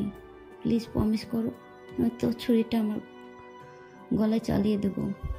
প্লিজ, তুমি যে আমার ভালোবাসা, তুমি যে আমার জীবনের একটা অংশ, এই যে তোমার মাথা ছুঁয়ে প্রমিস করছি কখনো কোনোদিন তোমায় ছেড়ে যাব না। তুমি যে আমার ভালোবাসা, তুমি যে আমার জীবনের একটি অংশ, প্লিজ মরার কথা বলবে না। আর আমি কাকে নিয়ে বাঁচবো? আচ্ছা রাজ, তোমাকে একটা কথা বলি, রাগ করবে না তো? কি বলবে বলো। আমায় একটা পাপ্পি দিবে? আচ্ছা কাছে এসো। কাছে আসার কথা শুনেই সাথী এতটা কাছে এসে পড়লো, সাথীর নিঃশ্বাস আমার মুখে পড়ছে। আমার ইচ্ছে করছে না, তবুও নিজের অজান্তেই সাথীর কপালে ভালোবাসার স্পর্শ এঁকে দিলাম। এদিকে সাথী আমাকে ধাক্কা দিয়ে বিছানায় ফেলে দিল। তারপর আর কিছু মনে নেই, তবে কে যেন দরজাটা চাপিয়ে দিল। হঠাৎ বিছানাটা কাঁপছে। চোখ খুলতে দেখি ফোন এসেছে। ফোনের স্ক্রিনের দিকে তাকাতেই দেখি হিটলারটার ফোন। আমি ভয়ে ভয়ে ফোন তুলতেই ওপাশ থেকে বলতে লাগলো, কখন থেকে ফোন দিচ্ছি, ফোন ধরার কোনো নাম নেই। কয়টা বাজে? এখনো ঘুমাচ্ছিস? তাড়াতাড়ি এসে গেট খুলে দেয়া যা। ঘাম সারছে। সাথী এখন আমার বুকেই শুয়ে আছে। এত সকালে বাসায় সাথীকে দেখলে আমাকে কুরবানি করবে। মাথা কাজ করছে না। এই সাথী আর কত ঘুমাবে? এবার উঠো। বাবু, আর একটু ঘুমাই। উঠবা তুমি? তাড়াতাড়ি উঠো। সাথী চোখ কুচলিয়ে কুচলিয়ে উঠে বলল, কি হয়েছে? বললাম বাবা এসেছে, বাইরে দাঁড়িয়ে আছে, কুরবানি করবে আজ আমাদের। এখন কি হবে? যা হবার হবে, বুক থেকে সরো, শাড়িটা পরে নাও। সাথী শাড়িটা ঠিক করে রুমের বাইরে এলো। আমি ভয়ে ভয়ে বাসার গেট খুলতেই বাবা বলল, গেট খুলতে এত সময় লাগে? আর ওই মেয়ে এখানে কেন? কেন এসেছে এত সকালে? আমি কি বলবো ভেবে পাচ্ছি না, খুব ভয় হচ্ছে। হঠাৎ কথা বলতে লাগলো, বাবার সাথী আমার বান্ধবী এদিক দিয়ে যাচ্ছিল আর আমাকে ফোন দিলে আমি আসতে বলি। বাসায় আসার পর দেখি রাজার সাথে পূর্ব পরিচিত। সাথী, তুমি কিছু মনে করো না, রাজের বাবা এমনি সব কিছু সন্দেহের চোখে দেখে। আন্টি, আমি কিছু মনে করিনি। আমার আজ তাড়া আছে, এখন তাহলে উঠি, অন্যদিন আবার আসবো। সাথী কথাটা বলে চলে গেল। সাথী চলে গেলে কথাকে ছোট্ট করে ধন্যবাদ দিলাম। কথা করুণ দৃষ্টিতে আমার দিকে তাকালো। কথার কলেজে ক্লাস শুরু হয়েছে, কথাকে বাবা কলেজে দিয়ে আসতে বলল। বাবার কথা মতো কথাকে কলেজ নিয়ে যাবার জন্য বের করলে সাথী ফোন দেয় এবং বলে কথাকে গাড়ি করে যেন কলেজে পাঠায়। সাথীর কথা মতো তাই করলাম। দুপুরে বসে আছি, হঠাৎ কথার নাম্বার থেকে ফোন আসলো। এই ফোনটা ধরতে ওপাশ থেকে অপরিচিত কণ্ঠে কেউ একজন বলল, ফোনটা যার তিনি দুর্ঘটনায় মারা গেছে, লাস্ট ডায়ালে আপনার নাম্বারটা ছিল। প্লিজ, মেয়েটি যদি আপনার পরিচিত হয়ে থাকে তাহলে শেরপুর সরকারি হসপিটালে আসুন। কথাটা শুনে কিছুক্ষণের জন্য পাথর হয়ে গিয়েছিলাম। কি থেকে কি হয়ে গেল? হসপিটালে গিয়ে দেখি মাথাটা কেমন থেতলে গেছে, নাক দিয়ে রক্ত বের হয়ে আছে, মুখটা অনেক মায়াবী লাগছে। আজ কেন জানি বুকটা ফেটে কান্না আসছে। আজ তো আমার সুখের দিন, আমার পথের কাঁটা দুনিয়া থেকে বিদায় নিয়েছে। তবে কেন এত কষ্ট হচ্ছে? মনে হচ্ছে প্রাণটা দেহ থেকে বের হয়ে যাচ্ছে। হে আল্লাহ, ভালোবাসা পাওয়ার জন্য নিজের স্ত্রীকে খুন করে ফেললাম। কিছুক্ষণ পর বাবা মা আসলো, তারাও কাঁদছে। বাবা সবচেয়ে বেশি কাঁদছে। আজ কথার দাফন, কথার লাশটা কাঁধে নিয়েছি, মনে হচ্ছে কলিজাতে কেউ ছুরি চালিয়ে দিয়েছে। দূরে সাথীকে দাঁড়িয়ে থাকতে দেখলাম, সাথীও আজ কাঁদছে। আকাশ বাতাস আজ কাঁদছে মনে হচ্ছে। কথাকে দাফন করে আসলাম। সাথী আমাকে নির্জনে ডেকে নিয়ে অনেক কান্না করলো, ক্ষমাও চাইলো। সরাসরি আমার পায়ে পড়ে বলতে লাগলো, রাজ, আমাদের ভালোবাসার জন্য একটা নিষ্পাপ জীবনকে হত্যা করে ফেললাম।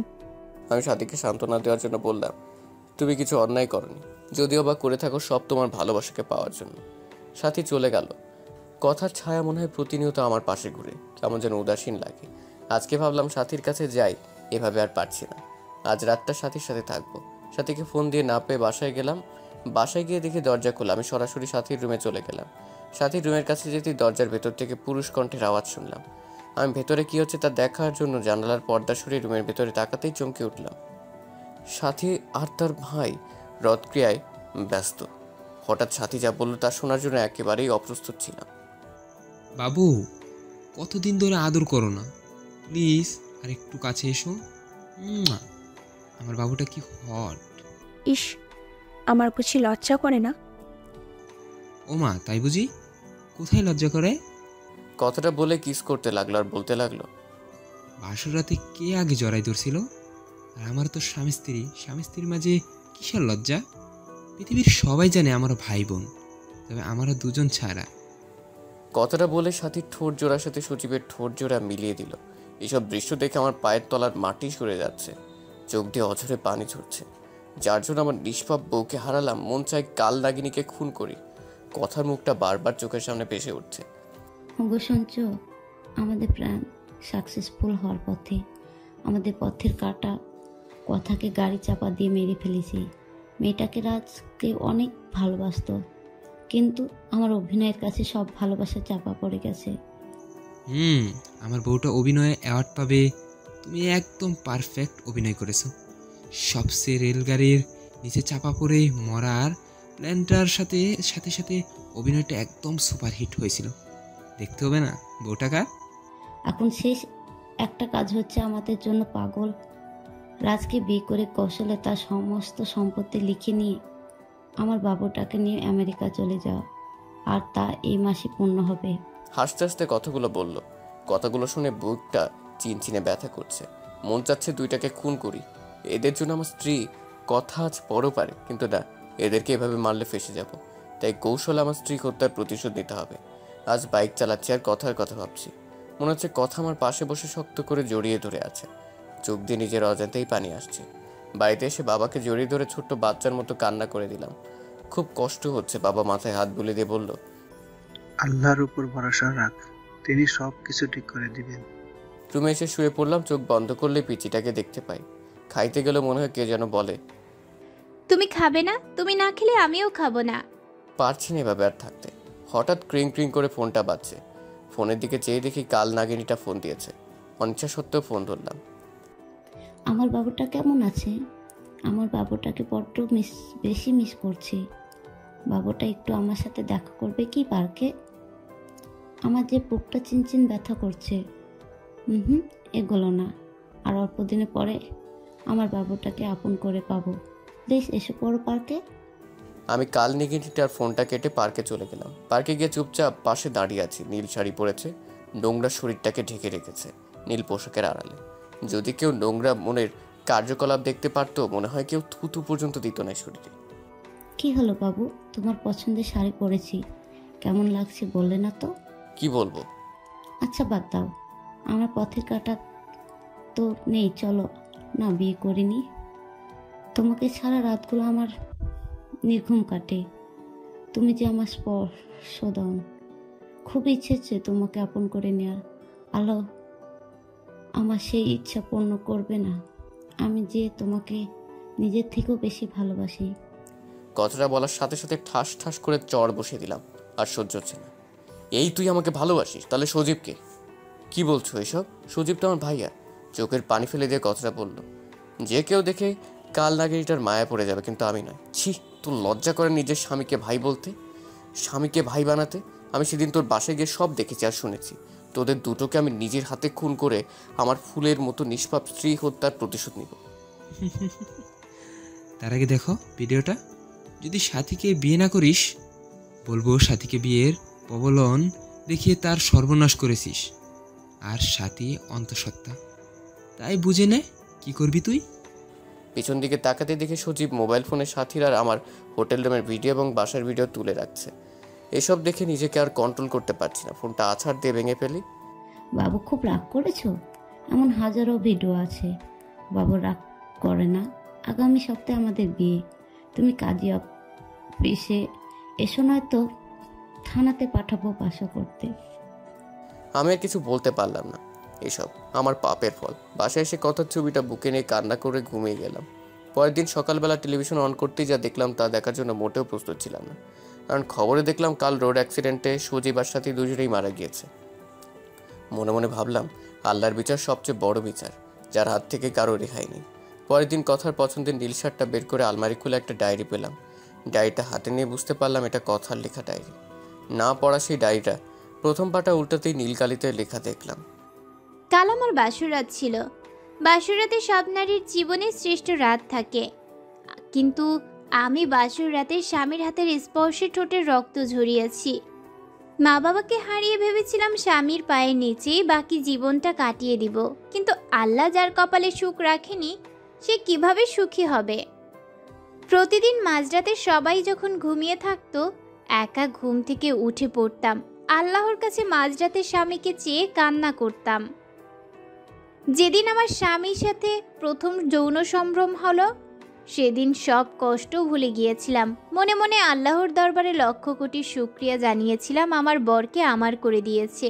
কিন্তু পরের দিন যখন জন্ম নিয়ন্ত্রণ পিল নিয়ে এসে খেতে বলে, মুহূর্তে পৃথিবীটা ওলটপালট হয়ে যায়। বাধ্য করে আমাকে জন্ম নিয়ন্ত্রণ পিল খাওয়ায়। আল্লাহর কাছে কত কেঁদেছি সন্তানটাকে গর্ভে ধারণ করার জন্য। খুব কষ্ট হতো, বুকের ভেতরটা ফেটে কান্না আসতো যখন দেখলাম আমার স্বামী সাথী নামের মেয়েটার সাথে অবৈধ কাজ করে। নিজের যখন তাদের কুকর্ম ঢেকে রাখার জন্য দরজা টেনে দেই, বাবাকে বলি যে সাথী আমার ফ্রেন্ড। নিজের স্বামীকে বাঁচাতে নিজের ভালোবাসার অধিকার বিসর্জন দিয়েছি। সবচেয়ে কষ্ট লেগেছে সেদিন, যেদিন শুনেছি আমাকে মারার জন্য আমার স্বামী আর সাথী প্ল্যান করছে। সব জেনেও মনকে এ বলে সান্ত্বনা দিয়েছি যে রাত যদি আমার জীবনের বিনিময়ে সুখে থাকে তাহলে আমিই সার্থক। ডায়েরিটা পড়ে নিজেকে ঠিক রাখতে পারলাম না। পেছন দিকে তাকাতেই দেখি কথা কান্না করছে। এই কথা, কাঁদো কেন? তোমাকে কষ্ট দিয়েছি, তার ফল ভোগ করছি। এই রাজ, কি হয়েছে? কার সাথে কথা বলছিস? মা কথা বলো না, কথা কান্না করছে। ওকে আমি না খুব কষ্ট দিয়েছি মা। মা বাবা আমাকে হসপিটালে নিয়ে গেল। এখন আমার কোনো চিন্তা নেই, কথাকে সাথে নিয়ে ঘুমাই। শালার ডাক্তার নাকি বলে আমি পাগল হয়ে গেছি। শালার পড়ালেখা করে পাগল হয়েছে, আমাকে পাগল বলে, কত বড় সাহস! আর একবার যখন পাগল বলছে তখন গলা ধাক্কা দিয়ে ফেলে দিয়েছি। আমাকে জোর করে এক রুমে আটকে রেখেছে। রুমে শুধু আমি আর কথা। নার্সকে জিজ্ঞেস করলাম আমি এখন কোথায়। নার্স বলল, আপনি এখন পাবনায় আছেন আপনার বউ কথার সাথে। কথাটা বলে একটা কিসের যেন ইঞ্জেকশন দিয়ে দিল। ঘুম থেকে উঠে দেখি কথা আমার দিকে চেয়ে হাসছে। বাবা মা আসছে। বাবাকে বললাম, বাবা আমার এখানে থাকতে ভালো লাগে না, আমাকে তোমাদের সাথে নিয়ে চলো, সাথে তোমাদের বৌমা কথাকেও নিয়ে চলো। ও বাবা, কাঁদছো কেন? আমাকে এখান থেকে নিয়ে যাবে না? জানো বাবা, এখানে কেউ আমার সাথে কথা বলে না, শুধু কথা ছাড়া। বাবা আমাকে নিয়ে চলো না, আমি থাকবো না। কথাগুলো বলেই কাঁদতে লাগলাম। বাবা মাকে নিয়ে চলে গেল। তারপর নার্স এসে ইঞ্জেকশন দিয়ে গেল। তারপর আর কিছু মনে নেই, সবসময় কথার সাথে কথা বলতাম। এদিকে আজ মা বাবা আমাকে নিতে আসছে। এখন কথা আমার সাথে কথা বলে না। আমি জানি কথা মারা গেছে। মা বাবা বাসায় নিয়ে বলল, রাজ বাবা, তুমি 5 বছর পাগল হয়ে পাবনা মানসিক হসপিটালে ছিলে। এই 2 বছরে অনেক পরিবর্তন হয়ে গেছে। আমরা আজ নিঃস্ব, ব্যবসাতে ক্ষতি হয়েছে, ব্যাংকের লোকদের ঋণ পরিশোধ করতে বাড়িটা বিক্রি করে দিছি। এখন এই বাসাতে ভাড়া আছি। বাবার কথাগুলো শুনে নিজের অজান্তেই চোখের কোণে পানি চলে আসলো। আমার বাবা এই বয়সে অফিসে কাজ করে। মনে মনে ভাবলো আমার কোনো জব করতে হবে। যেই বাবা সেই কাজ। কয়েক জায়গায় আবেদন করলাম, সাথে একটা প্রাইভেট প্রতিষ্ঠানে শিক্ষকতা করার জন্য আবেদন করলাম। সপ্তাহখানেক পর নোটিশ আসলো, সে প্রতিষ্ঠানে আমাকে জয়েন করতে বলেছে। দিনগুলো ভালোই কাটছিল, কিন্তু প্রতি রাতেই কথার স্মৃতি আমাকে ঘুমোতে দেয় না। কথার সেই দুষ্টুমিগুলো আজও আমাকে কাঁদায়। প্রতি রাতে কথার ছবি বুকে নিয়ে ঘুমাই। খুব কষ্ট হয় মাঝরাতে মোনাজাতে শুধু একটা কথাই বলি, আল্লাহ আমার স্ত্রীকে ভালো রেখো। এদিকে স্কুলে একটা বাচ্চাকে দেখে খুব অবাক হয়ে গেলাম। কি সুন্দর করে হাসে, ঠিক কথার মতো। কি মায়াবে চাহনি, মনে হচ্ছে কথার প্রতিচ্ছবি তার মাঝে দেখতে পাচ্ছি। আমি এটাকে ডাক দিয়ে বললাম, তোমার নাম কি মামুনি? আসসালামু আলাইকুম। ওয়ালাইকুম আসসালাম। উত্তরটা দিয়ে মনে মনে ভাবতে লাগলাম, এতটুকু বাচ্চা মেয়ে হাই হ্যালো না বলে সালাম দিল। আপনি কি জানেন না, কারোর সাথে কথা বলতে হলে প্রথমে সালাম দিয়ে কথা শুরু করতে হয়? আমার নাম তাসনিয়া কারিমা রায়েশা। নামটা শুনে বুকটা কেমন কেঁপে উঠল। আপনি আমাদের নতুন টিচার? হ্যাঁ মামুনি, আমি তোমাদের নতুন টিচার। এই নাও চকলেট, আমরা আজ থেকে ফ্রেন্ড, কেমন? ফ্রেন্ড। তুমি আমার চকলেট নিলে আমাকে পাপ্পি দিবে না? তুমি এত কিপটে কেন? তোমার সাথে আরি। কান ধরো, কান ধরে বলবে রাজকন্যার সাথে আর কোনোদিন অপরাধ করব না। তুমি জানো না রায়শা নামের অর্থ হলো রানী। আমি না তোমার টিচার? টিচারকে কান ধরতে বলা লাগে? টিচার না ছাই, তুমি এখন আমার বন্ধু। কিছুক্ষণ আগে চকলেট দিয়ে বন্ধু বানিয়েছি। তোমার টিচারগিরি ক্লাসে দেখাবে। এখন কান ধরো, নইলে ফাইন ধরবো। কথাগুলো বলে মুখে চেপে হেসে দিল। আমি কি বলবো ভেবে পাচ্ছি না, খুব হাসি পাচ্ছে। মেয়েটার চোখের দিকে তাকিয়ে দেখি রাগী লুক নিয়ে তাকিয়ে আছে। কি হলো, আমার কথা বুঝোনি? বন্ধু হলে কেন? বন্ধু হয়েছ যেহেতু কান ধরে বলো, আর এমন অপরাধ হবে না। যদি না কান ধরো তাহলে দাঁত পড়ে যাবে, আর দাঁত পড়ে গেলে বিয়ে হবে না। রাইসার কথা শুনে কান ধরে বললাম, আমার ভুল হয়ে গেছে, আর এমন ভুল হবে না। না। মেয়েটাকে টান দিয়ে কোলে নিয়ে গালে মুখে চুমো দিয়ে বললাম, মামুনি এখন হয়েছে? বেশ হয়েছে। তুমি সত্যিই অনেক ভালো। হঠাৎ পাশ থেকে 10 বছরের মতো একটা বাচ্চা মেয়ে রিচি এসে বলল, রাইসা আব্বু এসেছে, চলো, দাঁড়িয়ে আছে। ও আপু, তুমি আমার ফ্রেন্ডের সাথে পরিচয় হয়ে নাও। এই যে স্যার, এটা আমার আপু রিচি। রিচি আপু, আমার স্যারকে সালাম দাও। আসসালামু আলাইকুম, আমি রিচি। স্যার আজকে আসি? হঠাৎ দিকে একটা ভদ্রলোক এসে রাইসাকে কোলে তুলে নিল। রাইসা বাবাই বাবাই বলে লোকটাকে জড়িয়ে ধরল। লোকটা রাইসা আর রিচিকে নিয়ে গাড়ি করে চলে গেল। মনে মনে ভাবলাম, আজ যদি কথা বেঁচে থাকতো তাহলে আমাদের সন্তানটা ঠিক এতটুকুই বড় হইতো। নিজের অজান্তেই চোখের পাতাটা ভিজে উঠল। কথার চাঁদ মুখটা ভেসে উঠছে স্মৃতিপটে। এদিকে বাসায় এসে দেখি বাবা অসুস্থ। বাবাকে নিয়ে হসপিটালে গেলাম। ডাক্তারের রুমে গিয়ে সেই লোকটাকে দেখলাম কেমন বিচলিত ভঙ্গিতে বসে আছে। ডাক্তার লোকটিকে বলল, রফিক সাহেব, যদিও নেগেটিভ রক্ত না পাওয়া যায় 4 ঘন্টার ভেতর, তাহলে আপনার মেয়েকে বাঁচানো সম্ভব না। এদিকে আমি একজন ডাক্তারকে নিয়ে বাবাকে দেখালাম। ডাক্তার বলল, তেমন কিছু না, প্রেশারটা একটু বেড়েছে। বাবার বেড থেকে বের হয়ে পাশের বেডের দিকে তাকাতে বুকটা কেমন যেন হু হু করে কেঁদে উঠল। কি মায়াবী মুখটা, কেমন যেন অন্ধকারে ঢাকা পড়ে গেছে। মুখে অক্সিজেন মাস্ক লাগানো, মনে হচ্ছে আমার নিজের আপন কেউ। কেন এতটা কষ্ট হচ্ছে মেয়েটাকে দেখে? বুকের ভেতর চিনচিনে ব্যথা করছে। ডাক্তার রুমে গিয়ে বললাম, মেয়েটার কি হয়েছে? পাশ থেকে লোকটি বলল, কালকে স্কুল থেকে আসার সময় গাড়ি দুর্ঘটনা হয়, প্রচুর ব্লাড যায়, মাথায় অনেক আঘাত পেয়েছে। তার মা মেয়ের খবর শুনে অজ্ঞান হয়ে পড়ে আছে। মেয়েটার যদি কিছু হয়ে যায়, মা বাঁচবে না। যদি এখন রক্ত পাওয়া না যায়, আল্লাহ যে কি করবেন। কথাটা বলে কেঁদে দিল। এদিকে এক নার্স এসে বলল, স্যার, ঢাকার আশেপাশে প্রায় সব ব্লাড ব্যাংকে খবর নিয়েছি, কিন্তু কোথাও রক্ত পাওয়া গেল না। এদিকে পেশেন্টের অবস্থা ভালো না, জানি না কি হবে। নার্সের কথাটা শুনে রফিক সাহেব কেঁদে দিলেন। আমার জানি কথাগুলো শুনে খুব কষ্ট হচ্ছে। আমি ডাক্তার সাহেবকে বললাম, ডাক্তার সাহেব, আমি রক্ত দেব, আমার রক্ত গ্রুপ ও নেগেটিভ। ডাক্তার তাড়াহুড়ো করে আমায় নিয়ে শুয়ে দিলেন। 2 ব্যাগ রক্ত নিয়ে রাইসাকে দিল। আমি কিছুক্ষণ শুয়ে থেকে বাবার কাছে চলে আসলাম। পরের দিন বাবাকে নিয়ে বাসায় ফিরি। হসপিটাল থেকে আসার সময় রাইসার বেডের দিকে তাকিয়ে দেখি একটা মেয়ে রাইসাকে জড়িয়ে ধরে আছে। মনে হচ্ছে এটাই রাইসার মা, কিন্তু মানুষটাকে খুব পরিচিত লাগছে। এক ধ্যানে তাকিয়ে আছে মেয়েটার দিকে। কিরে রাজ, বাসায় যাবি না? এভাবে দাঁড়িয়ে পড়লি যে? বাবার কথা শুনে খানিকটা চমকে বললাম, চলো বাবা। বাবাকে নিয়ে বাসায় আসার পর বিছানায় গাটা এলিয়ে দিই। পরের দিন হঠাৎ কে যেন দরজা নক করছে। আমি দরজাটা খুলতে আমার মাথাটা ঘুরতে লাগলো, পা দুটো কাঁপছে। কথা, তুমি বেঁচে আছো? হ্যাঁ, বেঁচে আছি। তুমি কিভাবে ভেবেছিলে আমি মরে গেছি? যাকে আল্লাহ বাঁচায় তাকে কেউ রক্ষা করতে পারে না। কিন্তু আমি যে স্পষ্ট দেখেছি সেটা তুমি রোড অ্যাক্সিডেন্টে মারা গিয়েছো। তুমি ভুল দেখেছো। তুমি জানো না এই পৃথিবীতে একজন মানুষের ন্যায় আরো 7 জন মানুষ রয়েছে। আচ্ছা বাদ দাও, এই নাও আমার বিয়ের কার্ড। তুমি কিন্তু আসবেই, আঙ্কেল আন্টির সাথে জান্নাতকেও নিয়ে আসবে। কথা, আমি তোমাকে ভালোবাসি, বড্ড বেশি ভালোবাসি। আমি আমার ভুল বুঝতে পেরেছি। প্লিজ আমাকে ক্ষমা করে দাও। তোমাকে ছাড়া সত্যি বাঁচবো না। প্লিজ ছেড়ে যেও না আমায়। প্লিজ, আমার বুক থেকে তোমাকে কেউ আর কেড়ে নিতে পারবে না। কান্না করে দিয়ে কথাগুলো বললাম। চোখ থেকে টুপটাপ করে পানি পড়ছে। নিজের অজান্তেই কথার হাতটা ধরে ফেললাম। ঠাস ঠাস করে চড় বসিয়ে দিল কথা আমার গালে।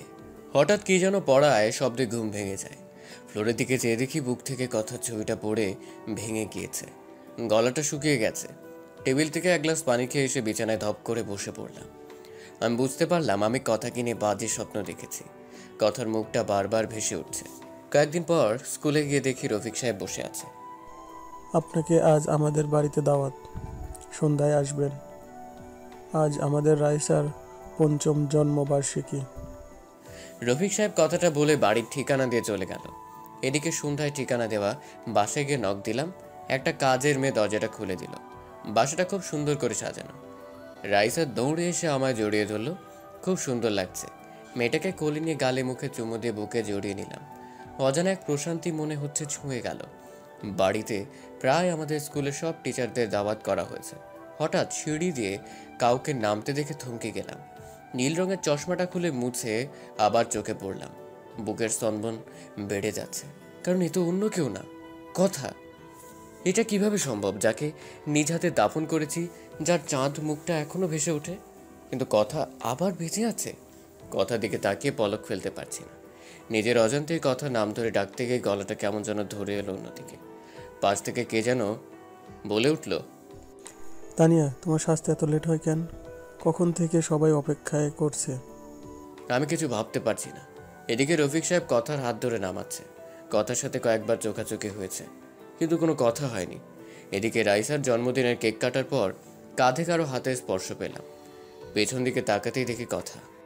আসসালামু আলাইকুম, আমি তানিয়া রেজওয়ান রফিক। ওয়ালাইকুম আসসালাম, কেমন আছেন? জি ভালো, আপনার কাছে অনেক কৃতজ্ঞ। আপনি আমাদের কলিজার টুকরাটাকে রক্ত দিয়ে বাঁচিয়েছেন। রাইসার আব্বুর কাছে আপনার কথা শুনেছি। আপনি কি বিয়ে করেছেন? একদিন ম্যাডামকে নিয়ে বেড়াতে আসবেন। আমি কি বলবো বুঝতে পারছি না।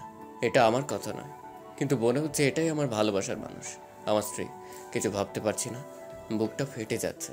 আসার সময় বাড়ির গেট পর্যন্ত রাইজা আর তার মা এগিয়ে দিয়ে গেল। বাসায় এসে কথার স্মৃতিগুলো ভাবতে লাগলাম। আমি জানি এটা কথা নয়, কিন্তু কেন যেন বারবার আমার মন বলছে এটাই কথা, এটাই আমার পিচ্চি বউ কথা। এখন প্রায় প্রায় তাদের বাসার নিচে দাঁড়িয়ে থাকি। প্রতিদিন কোথায় যেন যায়। তানিয়া, যাকে আমার মন বলে এটা তানিয়া নয়, কথা। পরে খবর নিয়ে জানতে পারি অফিসে যাই। নিজের অফিস আছে। একদিন অফিসে যাওয়ার পথে কথার গাড়ি আগলে দাঁড়ালাম। গাড়ি দাঁড়া করাতেই বললাম, যদি কিছু মনে না করেন পার্কে গিয়ে বসতে পারি, আপনার সাথে কিছু কথা আছে। আচ্ছা চলেন। একটা পার্কে গিয়ে গাড়ি দাঁড় করালাম। কিছু বলবেন? আমার যেতে হবে। একটা সত্যি কথা বলবেন? বলেন, কি বলতে চান? আমার মন বলছে তুমি তানিয়া না। আমার কথা, আমার মন বলছে। প্লিজ মিথ্যে বলো না। আপনি কি ঠিক আছেন মিস্টার রাজ? আমি তানিয়া রেজওয়ান রফিক। আপনার কথা কি বলছেন এসব? আপনি এসব বলতে এখানে এনেছেন আমার? ছি, লজ্জা করে না? আমি মিথ্যে বলছি না। এরপর কথার সাথে ঘটে যাওয়া সব কিছু বললাম। কি আশ্চর্য, আপনি কি আমাকে নাটকের স্ক্রিপ্ট শোনাচ্ছেন? প্লিজ, আমি জানি তুমি আমার কথা, তুমি আমার সাথে মিথ্যে বলছো। কি আশ্চর্য, আমার বিয়ে হয়েছে, বাচ্চাও আছে 2টা। প্লিজ কথা, তুমি আমার কথা বলো। তুমি মিথ্যে বলছো। আমার বোন কখনো মিথ্যে বলে না। কথাটা বলে কথার হাতটা ধরে ফেললাম। কথা হাতটা ছাড়িয়ে ঠাস ঠাস করে চড় বসিয়ে বলতে লাগলো, আপনাকে ভালো ভেবেছিলাম, কিন্তু আপনার যে চরিত্র খারাপ তা বোঝার বাকি রইল না। লজ্জা করে না অন্যের স্ত্রীর হাত ধরতে? আপনার কি বউ নেই?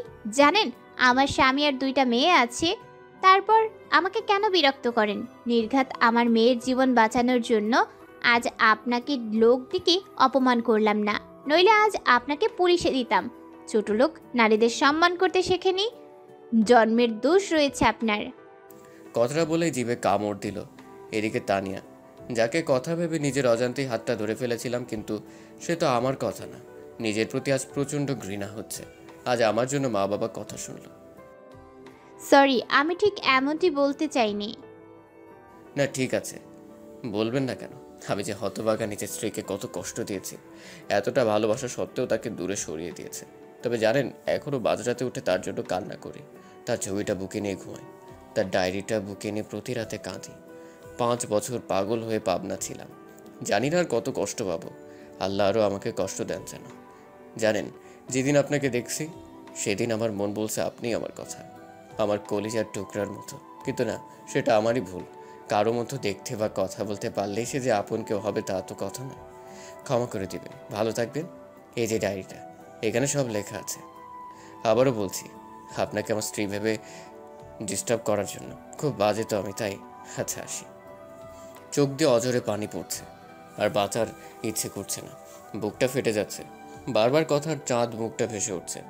এদিকে কখন যে মাঝ রাস্তায় এসে পড়েছি জানি না। পেছন থেকে কে যেন ডাকছে। পেছন দিকে তাকিয়েই চেয়েই দেখি তানিয়া হাত দিয়ে ইশারা দিয়ে সরে যেতে বলছে। আমি মুগ্ধ নয়নে তাকিয়ে আছি। এদিকে তানিয়া দৌড়ে আসছে। কি সুন্দর লাগছে, মনে হচ্ছে আমার কলিজার টুকরার কথা দৌড়ে আসছে আমাকে ভালোবাসার পরম শিহরণে জড়িয়ে নেওয়ার জন্য। হঠাৎ কি যেন ধাক্কা দিয়ে শূন্যে উড়িয়ে ফেলে দিল। পাশ দিয়ে একটা বাস চলে গেল। আমি ধাক্কা খেয়ে রাস্তায় একপাশে গড়িয়ে পড়লাম। চোখ দুটি রক্তে বন্ধ হয়ে আসছে, নাক মুখ দিয়ে রক্ত বের হচ্ছে। অনুভব করতে পারছি কেউ বুকের সাথে শক্ত করে জড়িয়ে ধরে আছে আমায়, আর বলছে, ক্ষমা করে দাও আমায়, আমি তোমার কথা, তোমার কিছুই হবে না। আমাকে ছেড়ে কোথাও যেতে পারো না। কেউ কি শুনছেন? প্লিজ আমার স্বামীকে বাঁচাও। আল্লাহ, আমার স্বামীকে হেফাজত করো। কে আছো তোমরা? আমার স্বামীকে হসপিটালে নিয়ে যাও। চোখ দুটি বন্ধ হয়ে আসছে। শত চেষ্টা করেও চোখ দুটি খুলতে পারছি না। নিঃশ্বাস বন্ধ হয়ে আসছে, কানে ভেসে আসছে কথার হাজারি। বারবার কপালে চুমু খাচ্ছে, শক্ত করে জড়িয়ে ধরে কাঁদছে। তারপরে কিছু মনে নেই। অন্যদিকে একদল লোক এসে হাসপাতাল নিয়ে যায়। এদিকে কথাকে আজ পাগল পাগল লাগছে। ফোনটা বের করে রাজের বাবার কাছে ফোন দিয়ে কাঁদতে লাগলো। কিরে মা, কাঁদছিস কেন? কথা বলছিস না কেন? বাবা, রাজ অ্যাক্সিডেন্ট করেছে। বাবা, ওকে ছাড়া বাঁচবো না। ওকে বাঁচান বাবা। আমার মেয়েটার কি হবে বাবা? আপনি প্লিজ সদর হসপিটালে আসেন। কথার মুখে রাজের বাবা রাজের দুর্ঘটনার কথা শুনে তার পায়ের নিচের মাটি সরে গেল। কই গো রাজের মা, চলো হসপিটালে যেতে হবে, আমাদের রাজ অ্যাক্সিডেন্ট। রাজ ওর বাবার কথাটা বলতে গিয়ে গলাটা ধরে গেল। কি হয়েছে আমার বাবার? কি হয়েছে আমার বাবার? তোমাকে বলেছিলাম আমার ছেলেটাকে আর কষ্ট দিও না, কিন্তু তোমরা সবাই মিলে আমার ছেলেটাকে প্রতি রাতে কাঁদিয়েছ। এদিকে হসপিটালে এসে দেখে রাজকে অপারেশন থিয়েটারে নিয়ে গেছে। কথা কাচ্ছে, রফিক সাহেবও আসছে, কথাকে বোঝাচ্ছে। কথা রাজের মাকে জড়িয়ে ধরে কাঁদতে কাঁদতে বলল, মা, ও কোনো কথা বলছে না। ওকে ছাড়া সত্যি আমি মরে যাব। ওই যে আমার নিঃশ্বাস, আমি বাঁচবো না মা রাজকে ছাড়া। ওকে চিরদিনের জন্য পাওয়ার জন্য কত কিছুই না করেছি। এখনো প্রতি রাতে তার দেওয়া শেষ অবলম্বন রাইসাকে বুকে নিয়ে বেঁচে আছি। হঠাৎ অপারেশন থিয়েটার থেকে ডাক্তার বেরিয়ে আসতেই কথা দৌড়িয়ে গেল।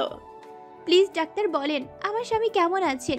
ওর কিছু হবে না তো? প্লিজ ডক্টর, চুপ করে থাকবেন না। ডাক্তার চোখ থেকে পানি ছেড়ে দিয়ে বলল, আমাদের সর্বাত্মক চেষ্টা করেছি, কিন্তু এখন আমাদের আর করার কিছু নেই।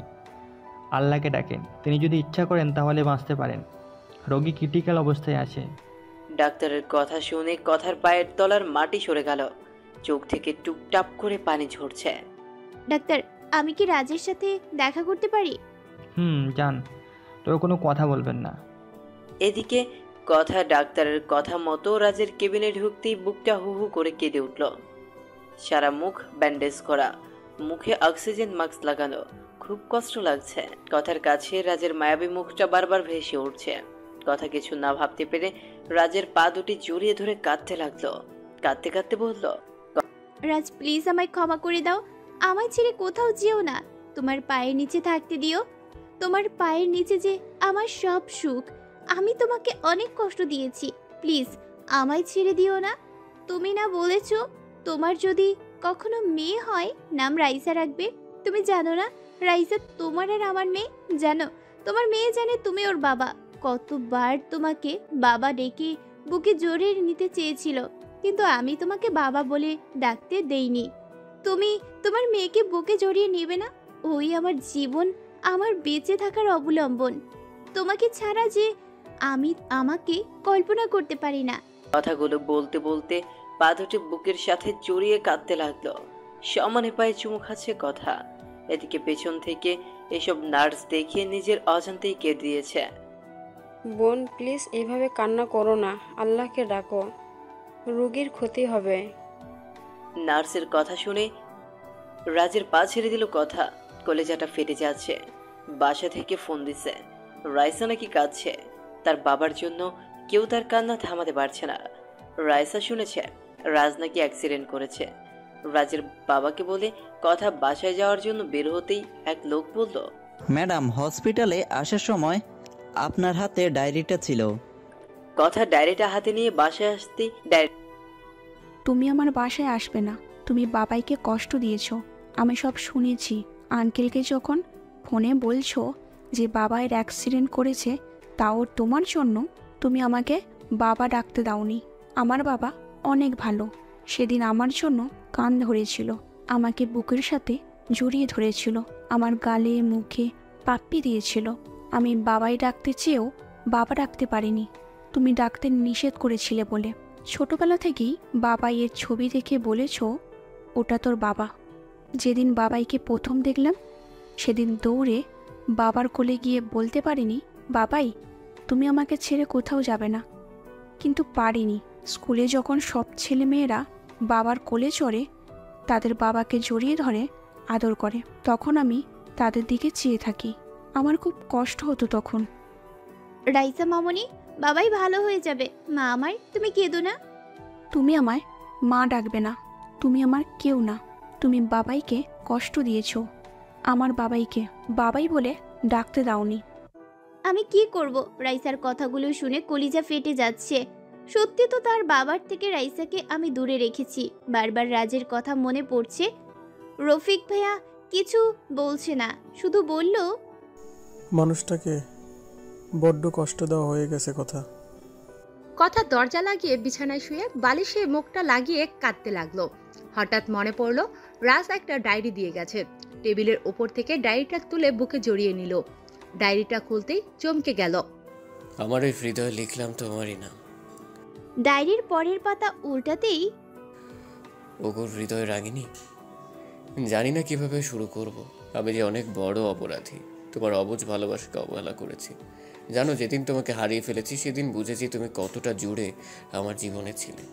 জানো, প্রতিদিন তোমার জন্য কেঁদেছি। মাঝরাতে উঠে আল্লাহর কাছে চাইতাম যেন তোমাকে আমার করে দাও। প্রতিটা রাতে তোমার ছবিটা বুকে নিয়ে ঘুমোতাম, তোমার ছবি বুকে নিয়ে কাঁদতাম। জানো, মানুষ মারা গেলে নাকি তারা হয়ে যায়, তাই প্রতি সন্ধ্যায় আকাশের তারাদের সাথে কথা বলতাম যেন আমার হৃদয় রাঙিনীকে তারা যেন কষ্ট না দেয়। রাতের আকাশের সবচেয়ে উজ্জ্বল তারাকে তুমি মনে করে কাঁদতাম আর বলতাম, অভিমান ভেঙে এসো না, জড়িয়ে নাও না তোমাতে, আমি যে আর পারছি না তোমার বিরহে, এসব বলে কাঁদতাম। কিন্তু তুমি এতটাই আমার প্রতি অভিমান করেছিলে যার জন্য আমার সাথে কথা বলো না, শুধু করুণ দৃষ্টিতে আমার দিকে তাকিয়ে থাকতে।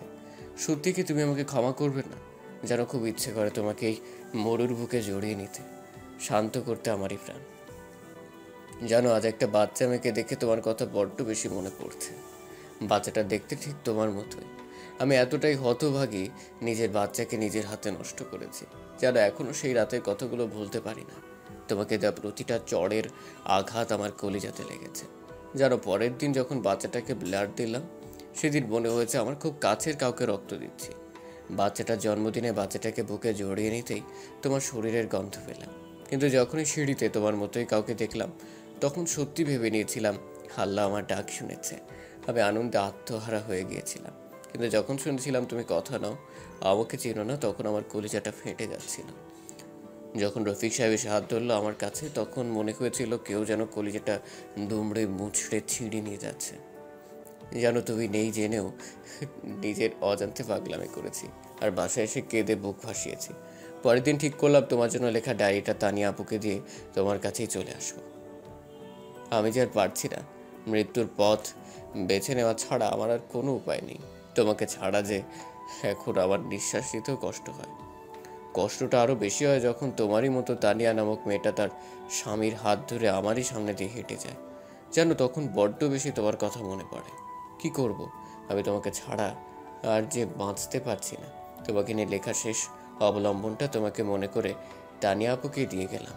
যেন খুব কষ্ট হচ্ছে লেখাগুলো লিখতে। এটা পড়তেই চোখ দিয়ে জল গড়িয়ে পড়লো কথার। আজকে কথার একটা মিথ্যার জন্যই রাজ মৃত্যুর কিনারায়। খুব কষ্ট হচ্ছে কথার। রাজের মুখটা বারবার কথার সামনে ভেসে উঠছে। কথার কানে বারবার বাজছে রাজের শেষ কথাগুলো। হঠাৎ বাইরে কিছু ভাঙার শব্দ পেল। কথা রুমের বাইরে এসে দেখে রাইসা কাঁদছে, খাবারের প্লেট ফেলে দিয়েছে।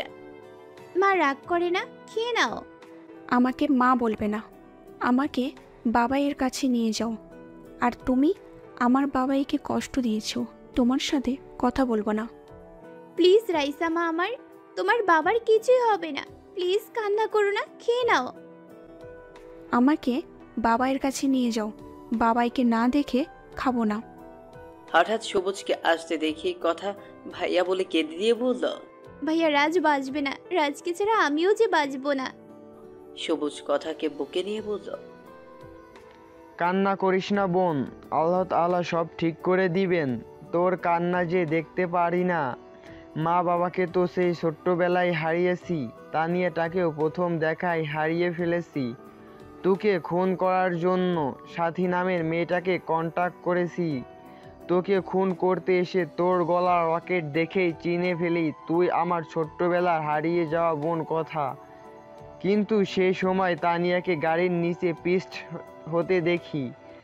তোর চেহারা তানিয়ার মতোই ছিল, তাই যখন দেখলাম তানিয়া রাস্তার পাশে পড়ে আছে, দৌড়ে বুকে টেনে নেই। সন্ত্রাসী ছিল, মানুষের রক্ত দেখলেই হাসি পাইতো,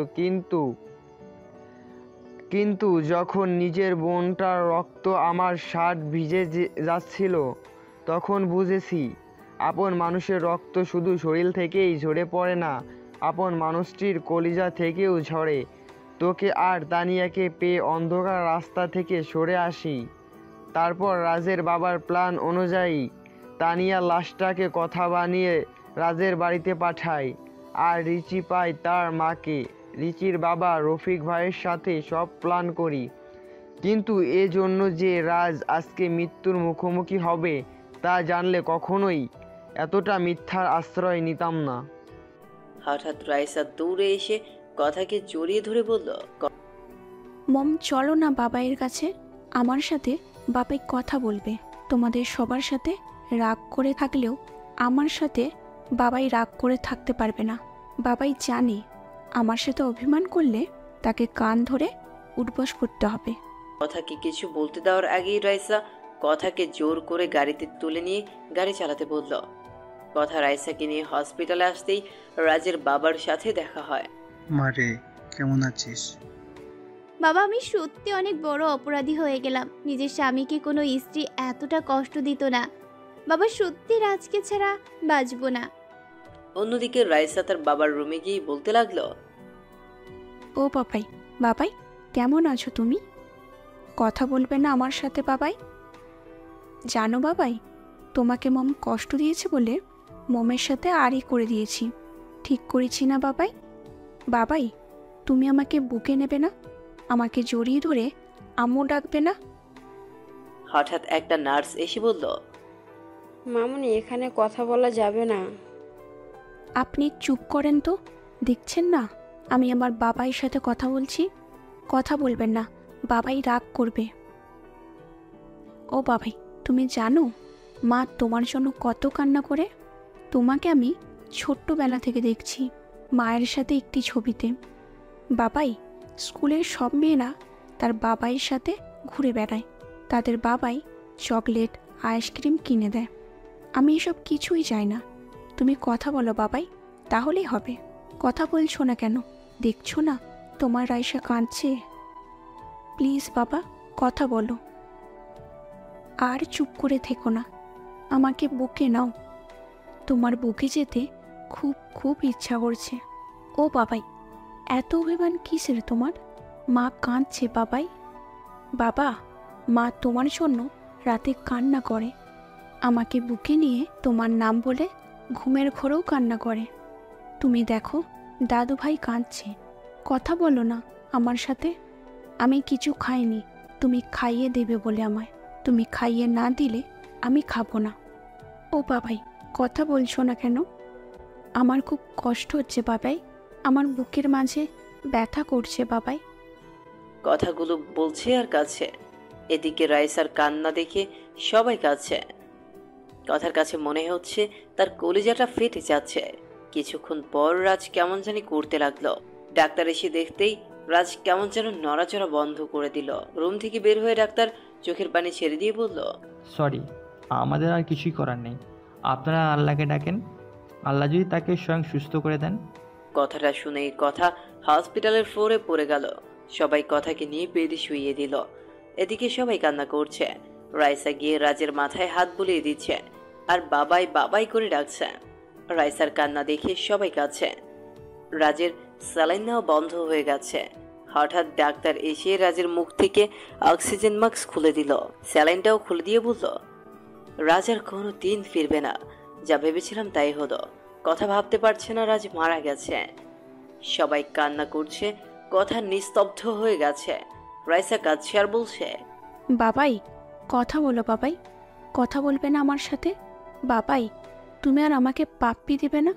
আমার না খুব কষ্ট হচ্ছে বাবাই। আল্লাহ কি পিচ্ছি বলে আমার চোখের পানি দেখে না? ও আল্লাহ, তুমি তো বলেছ ছোট বাচ্চারা নিষ্পাপ হয়, তাদের কোনো পাপ থাকে না, তাদের কথা অগ্রাহ্য করতে পারো না। ও আল্লাহ, দেখো আমি কাঁদছি, তুমি আমার বাবাইকে বলো আমার সাথে কথা বলতে। তুমি কথা বলতে বললে বাবাই আর চুপ করে থাকতে পারবে না। দেখো তো, বাবাই আমার সাথে অভিমান করেছে, আমাকে কোলে নেয় না, আদর করে না। আমার কষ্ট হয় না বুঝি? বাবাই, ও বাবাই কথা বলো। মা, মা দেখো বাবাই কথা বলছে না, বাবাইকে বলো কথা বলতে। এদিকে সবাই রাজের জানাজা করে কবরে নিয়ে যাচ্ছে। কথা বাকরুদ্ধ হয়ে গেছে। ফ্যালফেল করে তাকিয়ে আছে রাজের চলে যাওয়ার দিকে। কলিজাটা ফেটে যাচ্ছে। আজ একটা ভুলের জন্য রাজ সারা জীবনের জন্য হারিয়ে গেল কথার জীবন থেকে। মম, বাবাইকে কোথায় নিয়ে যায় বলো না মা? বাবাইকে সবাই কোথায় নিয়ে যায়? বাবাই কি রাগ করেছে? তাই নিয়ে যাচ্ছে? বাবাই আবার কখন আসবে মা? বলো না মা, আমার বাবাইকে সবাই কোথায় নিয়ে যায়? রাইসার কথা শুনে কথার কষ্টে বুকটা ফেটে যাচ্ছে, নিঃশ্বাস নিতে কষ্ট হচ্ছে। রাইসাকে বুকের সাথে শক্ত করে জড়িয়ে ধরেছে কথা। রাইসাকে কি বলবে, সেও উত্তর যে কথার কাছে নেই।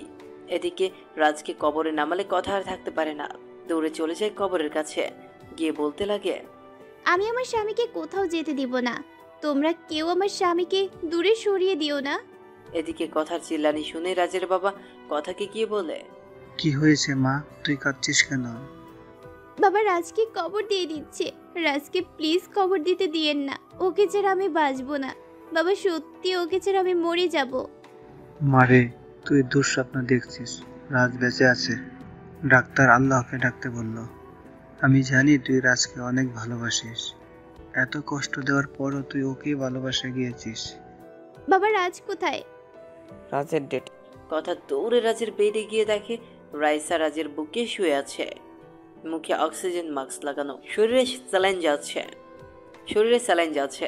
কথা রাজের কপালে চুমু দিয়ে রাজের পা ধরে কাঁদতে লাগলো। প্লিজ ম্যাডাম, এভাবে কানবেন না, পেশেন্টের সমস্যা হবে, পারলে আল্লাহকে ডাকুন। ঘড়ির দিকে তাকিয়ে দেখে রাত 1টা বাজে। কথা 2 রাকাত নফল নামাজ শেষ করে মনোজাত দুটি হাত উত্তোলন করে বলতে লাগলো, হে পরম করুণাময় আল্লাহ তাআলা রহিম রহমান, এই শেষ রাতে পৃথিবীর সকল মানুষ যখন ঘুমন্ত, এমন সময় তোমার পবিত্র দরবারে দুটি হাত তুলে ধরেছি। ছোটকালেই মা বাবাকে হারিয়েছি, বাবার স্নেহ কি জিনিস কখনো তা পাইনি মায়ের ভালোবাসা, একমাত্র অবলম্বন স্বামী। আজ আমার স্বামীর জীবন ভিক্ষা চাই তোমার দরবারে। হে আল্লাহ, ফকির এক দরজায় ভিক্ষা না পেলে অন্য দরজায় যায়, আর তুমি ছাড়া তো আমার কোনো দরজা নাই। এই ভিখারিনীকে তুমি খালি হাতে ফিরাইও না। আমি কিছু চাইনি কোনোদিন তোমার দরবারে, কোনোদিন বলিনি বা অভিযোগ করিনি মা বাবাকে কেন কেড়ে নিলে। আল্লাহ, তোমার কাছে আমার স্বামীর জীবন ভিক্ষা চাই। আল্লাহ, আমার জীবনের বদৌলতে হলেও আমার স্বামীকে বাঁচিয়ে দাও। আমার মেয়েকে তুমি বাবাহারা করো না। আল্লাহ, সন্তান কাঁদলে নাকি মা সহ্য করতে পারে না।